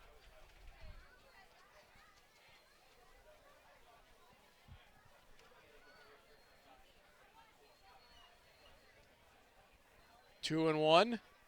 Ortega delivers. Outside, 3-1. And so far in this at bat, it looks like DeBanning is trying to make Ortega throw him a strike. And DeBanning's a smart hitter. He's very aware of the situation. He's got to wait for when he can drive because, simply put, the Cardinals haven't been getting a lot to drive so far. Got to keep passing the baton. DeBanning sends this one up to first, but Barrett on the ground will end the threat. And DeBanning a little bit upset with himself there as Ortega will get through 7 shutout innings. And if that is the end of his night, he is in line for the victory. We will return for the top of 8 after this on Cable 14.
Welcome back to Mountain Mitsubishi Hamilton Cardinals, Friday Night Baseball on Cable 14. It's Ethan Hunt at the plate. It's an 0-1 count as we return to the action. That one, I mentioned Travis earlier on the timing. That one was my fault. I didn't get out fast enough for him. I was watching Dennis DeBanning run out that ball at first base and forgot we had the 2-minute break there for a second. Put that one on me. I'll tap the chest on that one. Put that one on me. 1-1 the count as Akatska back out for his 8th inning of work.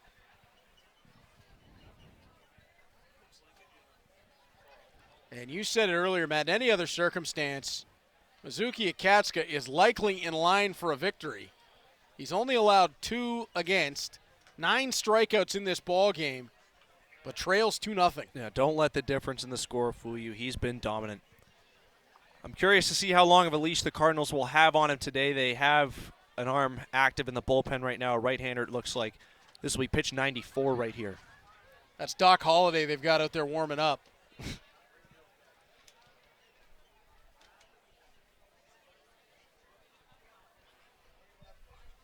Said Holliday, I went to the Tombstone there. Doc Hospital warming up.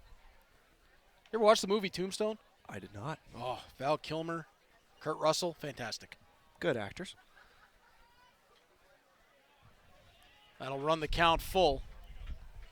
Stephen Hospital and Zach Cameron arrived from Niagara University, and they put numbers up there that are just simply outrageous.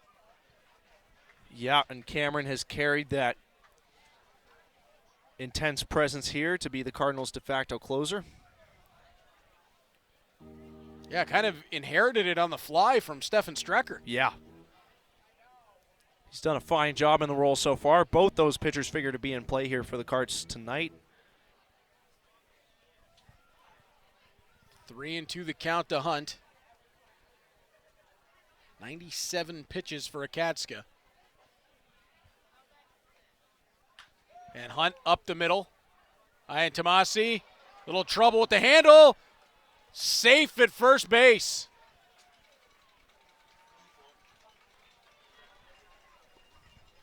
It'll be an error to Ian Tomasi. Now at the plate, the second baseman, And number 4, it's just been a couple too many errors tonight. The second for Ian Tomasi. Yeah, and Cole's aware. He understands the magnitude of the situation, and he'll look to put those behind him. He's a talented ball player. Absolutely. But it is tough again to see it in this spot. And Akatska will open up Weisner with a strike. Weisner, who went on a ground out to Welland at third, fly out to Duncan in center, and then a double in the 6th, came around to score. That double was the ball that hung up in the air into left field as that ball hops on its way into Bernardo, and that's going to allow Ethan Hunt to scamper his way onto second. So now nobody out, and Hunt on second base.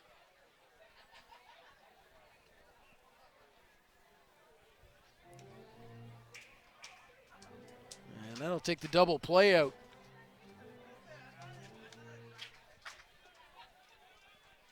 Ethan Hunt got the second, thought about continuing on that deep backstop here at Bernie Arbor, but Bernardo came up with the ball quick. Katska delivers. Weisner on the bunt, and that one's going to be foul. 1-2 the count. Weisner has stormed onto the scene for the Jackfish this year, as Reed mentioned, but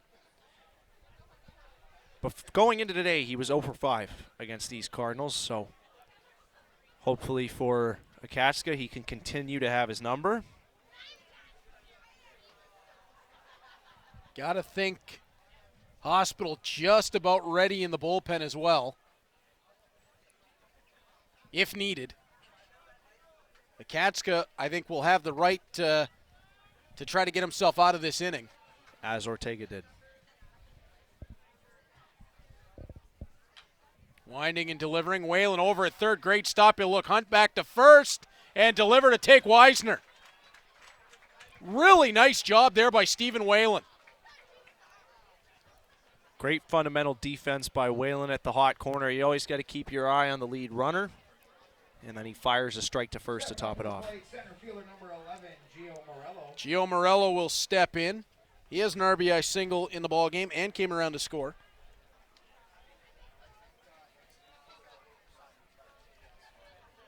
Yeah, you could see Welland on that replay. Hunt was thinking about testing, and trying to at least buy enough time for Weisner to get up that first baseline, and Welland just wasn't having it. Katska delivers. Ball one.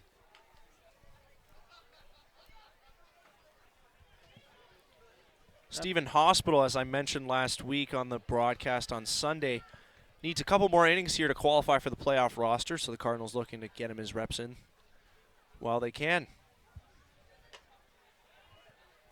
And Morello, 1-2 as he did go around. That's a great shout on that one, Matt, as we keep an eye on innings, appearances, plate appearances to get guys eligible for the playoffs at this point. The Cardinals were able to announce today they clinched their spot. They know they're going.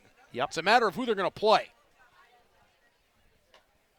And Morello is going to be – oh, I take that back. That's the 1-2 there. Got one step ahead of myself as I was juggling a couple of thoughts. And as usual, they came crashing down on me. There's broadcaster things there, Reed. It happens. It happens. Yeah, well, 16 years, it sure does.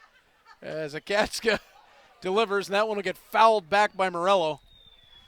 You could see Morello frustrated with himself here, yelling at himself. He wanted that pitch. It was down and slightly in, but that's a commonly the wheelhouse for left-handed hitters, and he wanted that one. So very likely at this point, the Cardinals are going to open up their first-round series on the road to either London or Guelph. Those appear to be the two likeliest, yeah. And Guelph's had their number all year. We will wait and see how it plays out down the stretch. It is Hamilton and Chatham-Kent kind of flip-flopping back and forth. Chatham-Kent had a rough run over the last week. Cardinals were able to bounce back ahead of them.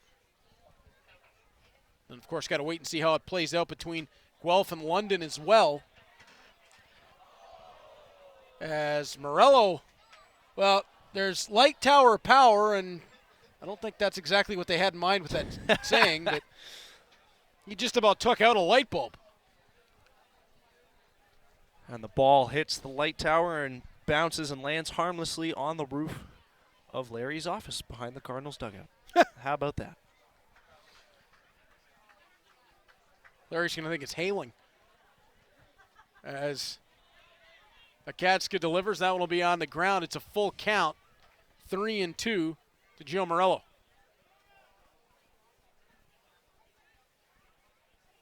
Don't really have a sense of who is closest to coming out of that Welland bullpen just yet. Davey Mendez still standing intently watching, though. He has not warmed up as of yet, but it doesn't take him long. As Akatska winds and delivers, Morello reaches out. Welland charging on. Came off the bottom of his glove. Ball stays fair, and it's runners on first and second with one away. That is a beautiful piece of hitting by Morello right there. It was an ugly chopper right into the ground, but fantastic process by Morello at the plate. He went down 1-2, chasing a pitch outside, and then went to work. Foul ball, and then he's rewarded for his efforts and his discipline with an infield single. Just absolutely gaming up there in the box. And as I usually do in those situations, I turn to Nate, who is incredible with the statistics behind us. And he says infield single on that one. Would have been a real hard play for Welland to make on that charge. Yeah. I definitely agree with that take on it. How about this stat from the de facto third member of our broadcast team, Niels Rowastoa? Guelph and London play each other 3 times in the next week. Wow. And Hamilton and London play each other twice in the next week. Yes, including Tuesday night right back here with you. Yep. They've had a couple spirited games, those two. Yeah, that's one way to put it. Last Friday night, I thought everything was going to come crashing down. That, talk about games that feel like a playoff game. Whoa. This one does. That one felt like a playoff game. Just some bad luck for the Cardinals in that one. Figure they're motivated against London next time around. Of course, in between tonight and that game between the Majors and Cardinals here on Tuesday, Hamilton will be making a stop in London on Sunday. So those two are probably going to be sick of each other in a few weeks. They are going to be very well acquainted. As the Cats get ahead of Sanford 0-2. That one down and does not get the call. 1-2 the count. I think Katska wanted it as it came over the plate and dove down. The 1-2 to Jake Sanford. And Sanford skies this one into foul territory. Welland underneath, 2 away.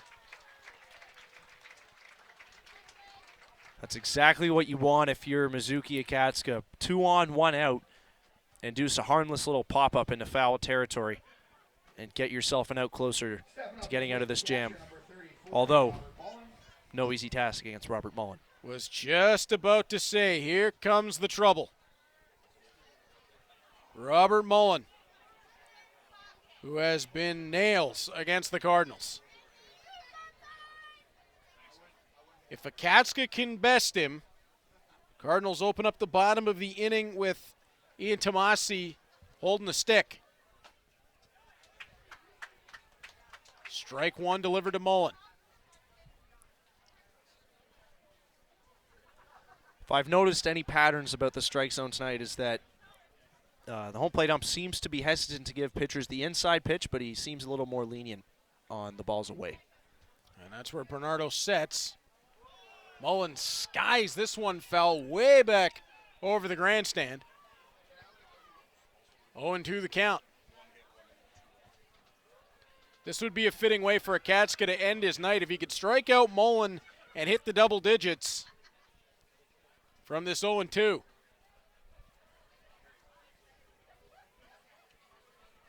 Quickly approaching 120 pitches.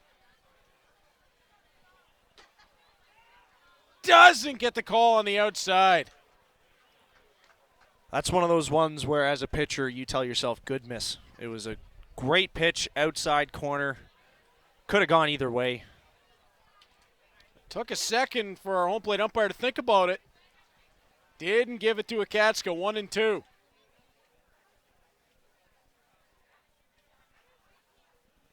He'll wind and deliver again to the outside corner. Still won't be given that strike. He's been working with pinpoint accuracy down and away. And, again, both those could go either way. I don't know where he wants that pitch. He's right there. 2-2 to Mullen. And Mullen reaches out. Welland on the run to first. Got it. Cardinals will go to the bottom of 8. Needing a pair. Mizuki Akatsuka with a gem. Can they deliver a comeback for him? We'll find out on Cable 14.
Welcome back to Mountain Mitsubishi Hamilton Cardinals Friday Night Baseball here on Cable 14. Trying to sort out some of the moving parts.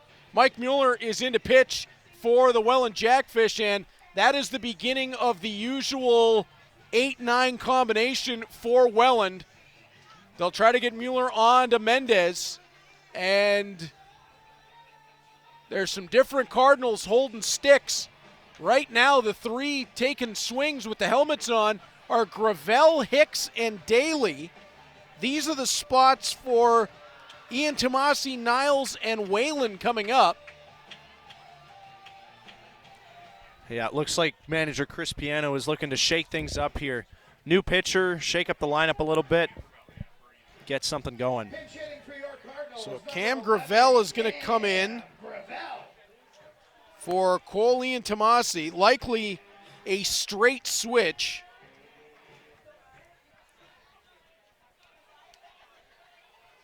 And we've got a new pitcher, too. Yeah, Mike Mueller beginning that end-of-game sequence for the Jackfish. And he'll open Gravel with a strike. Mueller has pitched against these Cardinals once this year. That was the last time these two teams faced off on July 18th in Welland. He threw a scoreless inning. Looks like Connor Hicks is going to bat next in Josh Niles' spot. Of course, we're very thankful Hicks has made it to the park here today. We received word that he was rear-ended on his way to the stadium. Oh, come on. And he wasn't able to get here in time to make the lineup, but we're, of course, thrilled that Connor's okay and able to take his cuts here. Wow. Absolutely. That's great that he's here and great that he's able to get into this ball game. As Gravel, little excuse me swing, but coming on for it is Jake Sanford, and it's one away.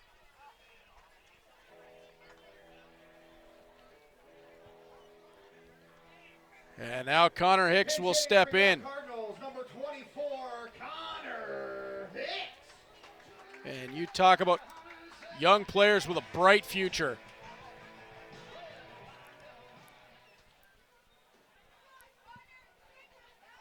Connor Hicks. Of course, another guy coming up to Chris Stapleton, so hey. Love to see that. Hicks had a monster day last Sunday. He had 3 hits, a couple RBIs. Was rightfully named Cardinals Player of the Game in their 6-2 win against Brantford. He's the kind of guy that you got to hope the Cardinals can keep returning up here summer after summer. He swings a hot bat. He can really get into one. Mueller able to get ahead of him 1-2.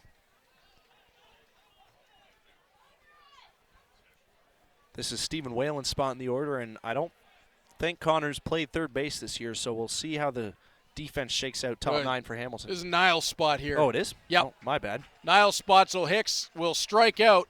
He'll likely go over to first. Now Stephen Whalen will step in. And in Simon's spot, it looks like Brendan Daly. Right, okay. That's how they're going to do things. Brendan Daly's been a different hitter ever since he got that new pair of sports contacts a couple weeks ago. That big Friday night he had against Barrie, he attributed to that. As Whalen swings through the first offering 0-1. Daly, one of those young players, again, been a revelation for the Cardinals. Can play multiple positions in the field. And he just keeps getting better and better. And, of course, when you can see the ball a bit better, that helps too. He had the big insurance hit in that win against Brantford, changing the score from 4-2 to 6-2 with a little bloop single to left. Oh, Mueller challenged Whalen and was just able to swing it by him. 1-2.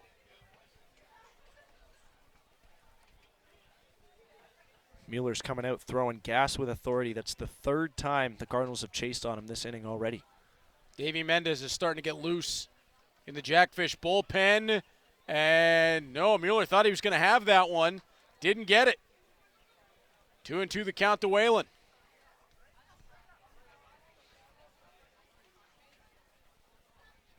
Hospital still throwing, of course, down in the Cardinal bullpen on the other side. Mueller on the outside, 3-2. Full count to Whalen. Yeah, you got to imagine Hospital's the guy coming in for the top of the ninth. He's been the only Cardinals pitcher that's been up throwing.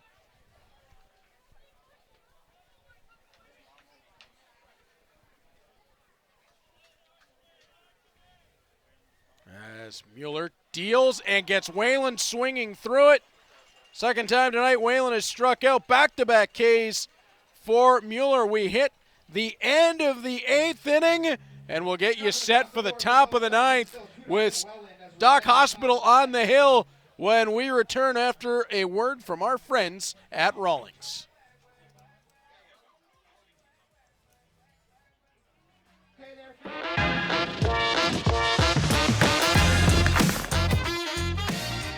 My first professional glove, that's the one I remember the most. When I was coming up, even though it wasn't that long ago, having your name on a glove was a big deal.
Welcome back to Mount Mitsubishi Hamilton Cardinals Friday Night Baseball here on Cable 14.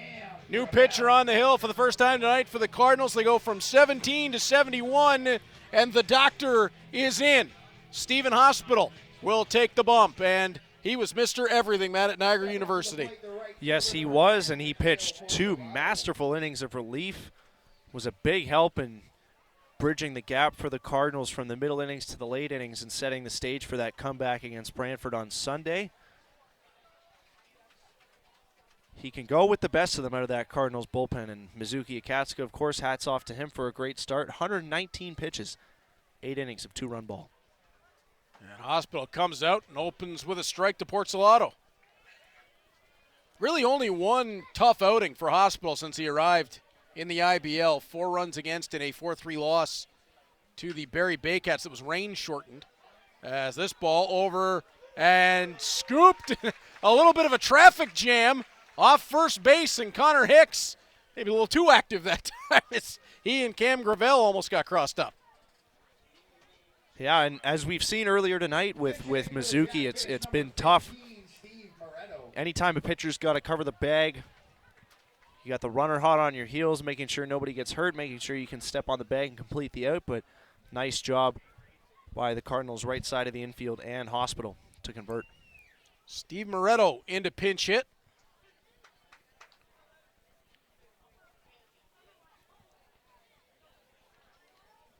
And he will take over Grayson Barrett's spot. And he'll send this one way up the elevator. Danny Berg in behind. Raquelbin De Castro calls him off. 2 away.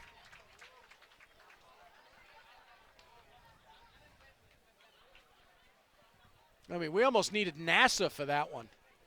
Way up there. Sky high. Dawson Tweet will step in. And like Akatsuka before him, Stephen Hospital not wasting a lot of time. No, he's getting right after him, throwing strikes, pounding the zone, and inducing weak contact. All pretty good things to do if you're a reliever, especially in a high leverage spot. Really nice pitch on the inside portion there from Doc.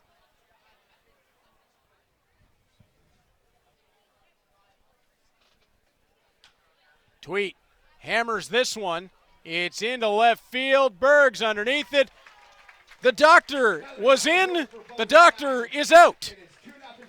Might want to hang the Gone Fishing sign. 3 up, 3 down for the Welland Jackfish. A pair of induced fly-ups to Danny Berg will close the top of the ninth. Davey Mendez will come jogging in.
Welcome back to Mountain Mitsubishi Hamilton Cardinals Friday Night Baseball here on Cable 14. The unhittable, the untouchable, the Davey Mendez is on the hill for the Welland Jackfish, and the Cardinals are going to need to touch him up. They'll need to do it for a pair. Brendan Daly's going to lead off this inning, pinch hitting in the spot that was Evan Simons. And again, Neil letting us know that heading into tonight's game, Welland's magic number was 4 over Barrie for their third consecutive first-place finish. In 2022, they finished 31-11, tied London and Guelph for first, awarded third on head-to-head records between the three teams. Last year, 31-11 again. First could equal London's modern 32-win season if they ran the table. Wow. That's an impressive 3-year run, and Davey Mendez will look to get him one step closer. That's an impressive text from Neil. Yeah. How does he remember all this? Shout out once again to Neil, the IBL Encyclopedia. I don't even need to look for the out-of-town scores. He included them for me. Barrie and London still scoreless in the 5th. No kidding. And Brantford up 3-2 in the bottom of the 4th over the Toronto Maple Leafs. Yeah, you can only hear 2 of us, but there's 3 people on this broadcast crew, folks. There certainly is, as Daly on the ground, but quick on from Hunt to Moretto, one away. Mendez has pitched twice against these Cardinals this year. He's thrown a scoreless inning in both. The first one was a little sketchy for him. He gave up 2 hits, 4 batted balls, and 1 hard hit ball by my count. The second one, though, was a much cleaner 2 strikeout, scoreless ninth to lock down the save. Raquelbin de Castro. Can he get something started? And Mendez just bringing heat. Nothing new there. Nope. So obviously with that Barrie London game scoreless, it has been Cush and Garces just looks like we spoke that one into existence. just having fun.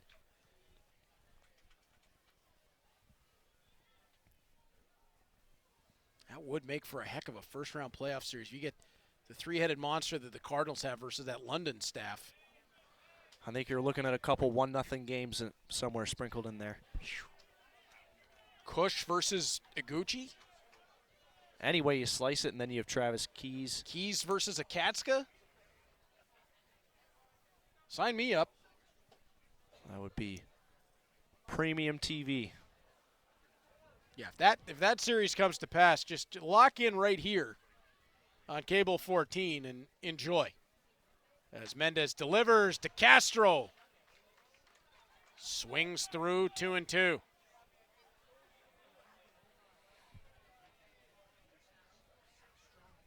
Boy, Davey Mendez just has such an arm. De Castro back up the middle. Dupuis ranging, fires. Moretto with the stretch, they make the play, 2 away.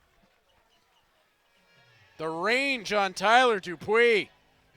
Stepping up to the plate, the left fielder, DeCastro came into that plate appearance with the right approach. He wanted to take a few pitches and found himself ahead in the count, but on 2-1, he simply could not handle the gas from Davey Mendez, and then gets some wood on it on 2-2, but hitting it to shortstop has proved to be the wrong place for the Cardinals tonight. Tyler Dupuis playing excellent defense up the middle. And we've seen Dupuis doing it, going to his left, going to his right. Oh, yeah. Any way you want it. Danny Berg up. He'll send that one probably to the next municipality, but foul. Berg, the last hope for the Cardinals tonight. We'll see if he can do what he always does and see a few pitches, scratch and claw to get on base. Can he find a way on base to set up the epic confrontation of Mendez and Duncan? Ooh. That one might have come in a little bit high, a little bit inside, 1-1.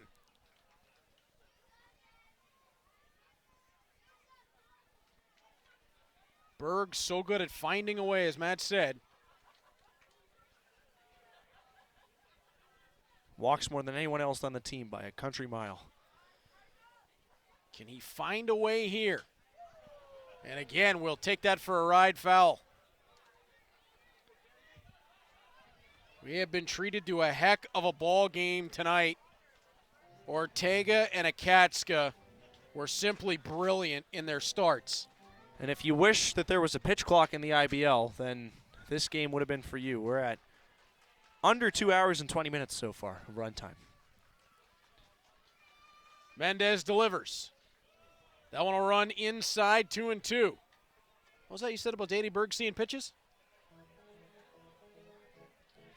If there was ever a time for him to put that on full display, it's right now. He's forcing Mendez into changing it up a little bit on him here.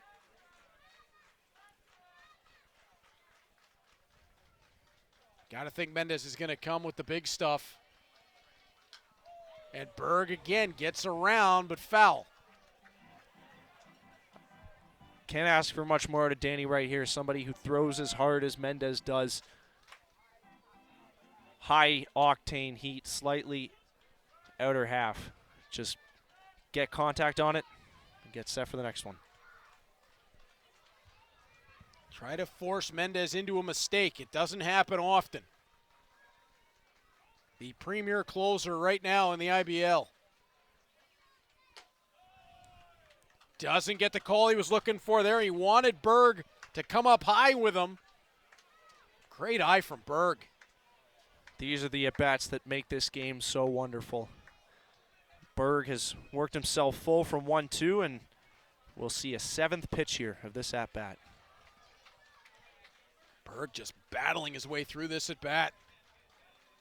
Mendez delivers, runs it inside, and Berg takes the walk.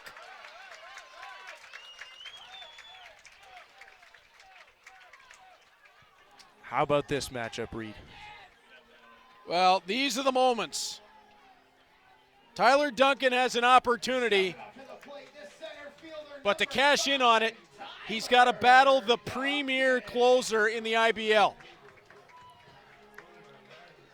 The defending MVP against the man who can slam the door. Doesn't get much better than this. This is why you watch. Power hitter versus power pitcher. Let's take it all in. Duncan can tie this game with a flick of his wrist, but that involves getting around on a Mendez pitch. And he sends that one foul back behind the grandstand. Just got a little bit underneath it.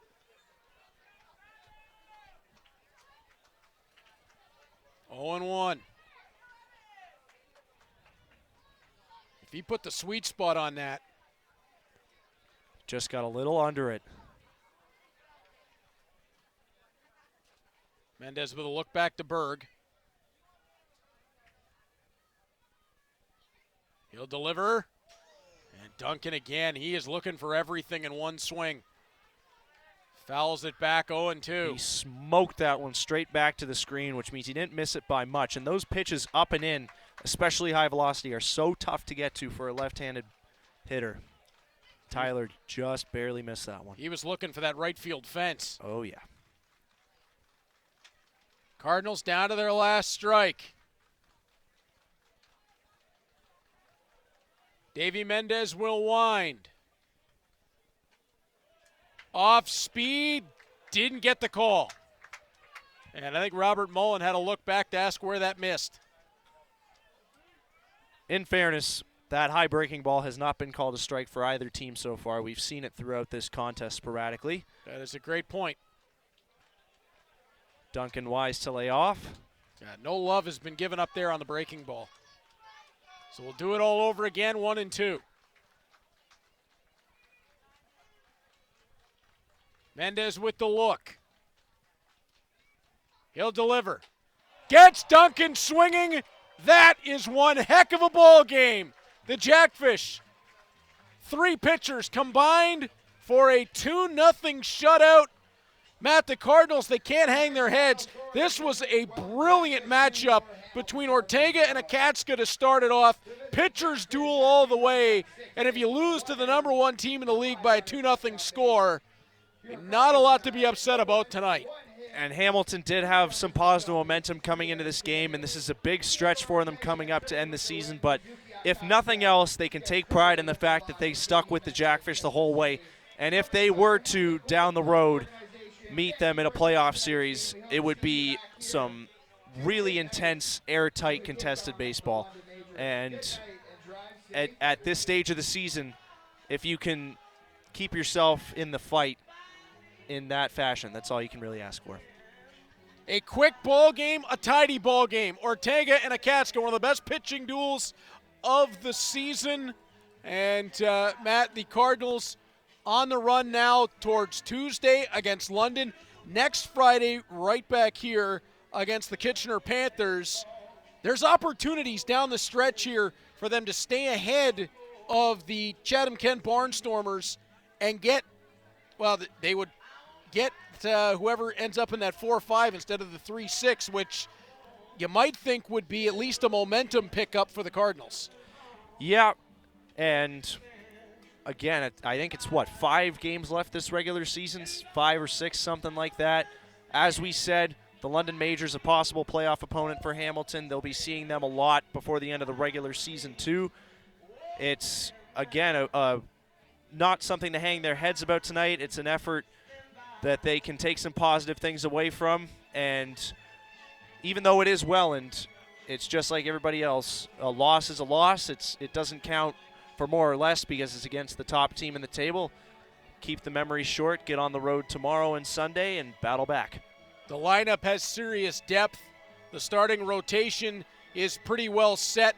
And the bullpen, I like what the Cardinals have been able to do to solidify it. Absolutely. They've done a really nice job. We didn't see the likes of Boato or Carenti come out tonight, but Matt, there's a lot of options down there, a lot of things the Cardinals can lean on headed to playoff time. And it's easy to kind of get lost in the possibilities for a playoff series because this staff is deeper than it's been in a long time. And you got to figure that if a series gets to that 4th, 5th, 6th, 7th game, what have you, the Cardinals will have the horses to at least make it a tight one. And we'll see how they can hang here as the season only gets tougher from here on out. You got to be excited about Tuesday night with the London Majors. I am excited. That's going to be a great call. It was a intense game last time, some jawing in the dugouts, some fighting. It's going to be high energy in this field. I know I'm looking forward to being back here next Friday for the Kitchener Panthers, and that could be a big game down this stretch to find out if the Cardinals can stay ahead, secure that 5 spot. It won't give them home field, but it would give them momentum headed into that first round. Yeah, and you never want to lose the last game of the season, especially at home. These Cardinals it's been a little bit of a mixed bag against Kitchener this year, but they'll be looking for any source of positive momentum they can get here going into September. Welland Jackfish looking to make a little bit of history down the stretch themselves. You know, you got Ortega starting, you got Mendez in the bullpen. Tremendous combination. It's going to be real tough to knock them off. Barry's going to play them tough down the stretch. Cardinals could give them something to think about if they were to get to a second-round series. Yeah, and you want to talk about three-headed monsters atop a rotation. The Jackfish have Ben Abram. I think Teodoro Ortega has made his name here today. I don't think anybody's forgetting who he is after this performance today. And, of course, Enrique Saldana, whose turn it was thought to be in the rotation today. So that in itself is quite the trio of pitchers atop the rotation. There's a lot of good teams, a lot of good rotations.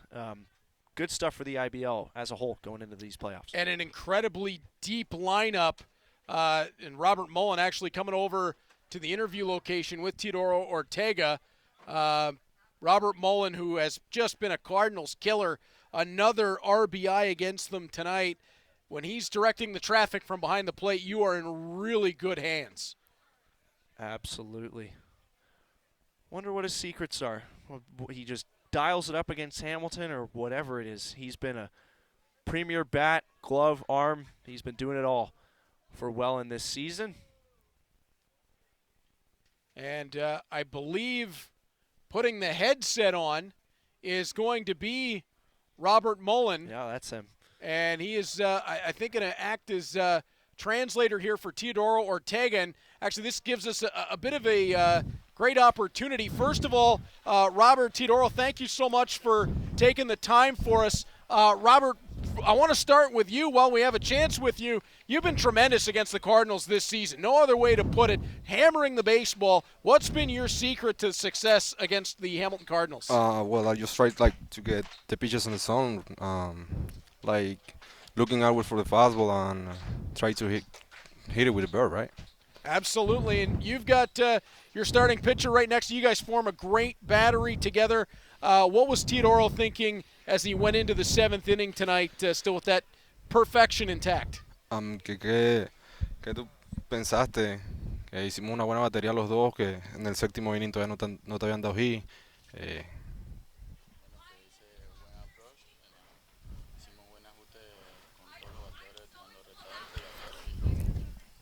He said he used to get to the 7, he's good approach and touching the sun inside and outside with the fastball.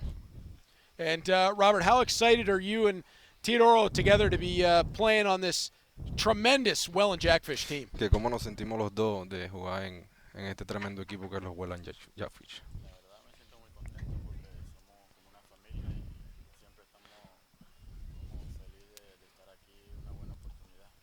Well, I'm gonna say the same.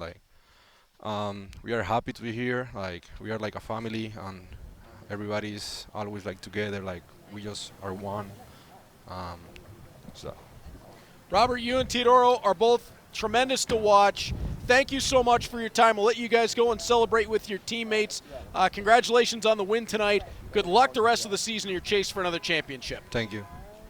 Really a pleasure to have Robert Mullen and Teodoro Ortega. We thank them for their time down at field level. Matt, those guys, they're going to be big pieces for the Jackfish into the playoffs. Yeah, and that's good. I'm happy you asked them about how they feel sort of playing together on the Jackfish. The Panamanian roots run deep on that team, the two of them, of course, at the forefront.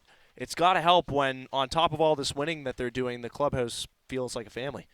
Absolutely. My thanks to my broadcast partner, Matt. First time we've had you here on Friday Night Baseball. You did an incredible job, my friend. Way to go. You as well, Reed. My pleasure. Excited to be back here with you next Friday for that Kitchener game and end off this home slate of the regular season with a bang. We will do it again. And in between, tune in to Matt right back here on Tuesday night when the Cardinals host the London Majors. A lot left in this season. Tough finish for the Cardinals tonight, but a great ball game. You've been watching Mountain Mitsubishi Hamilton Cardinals Friday Night Baseball on Cable 14.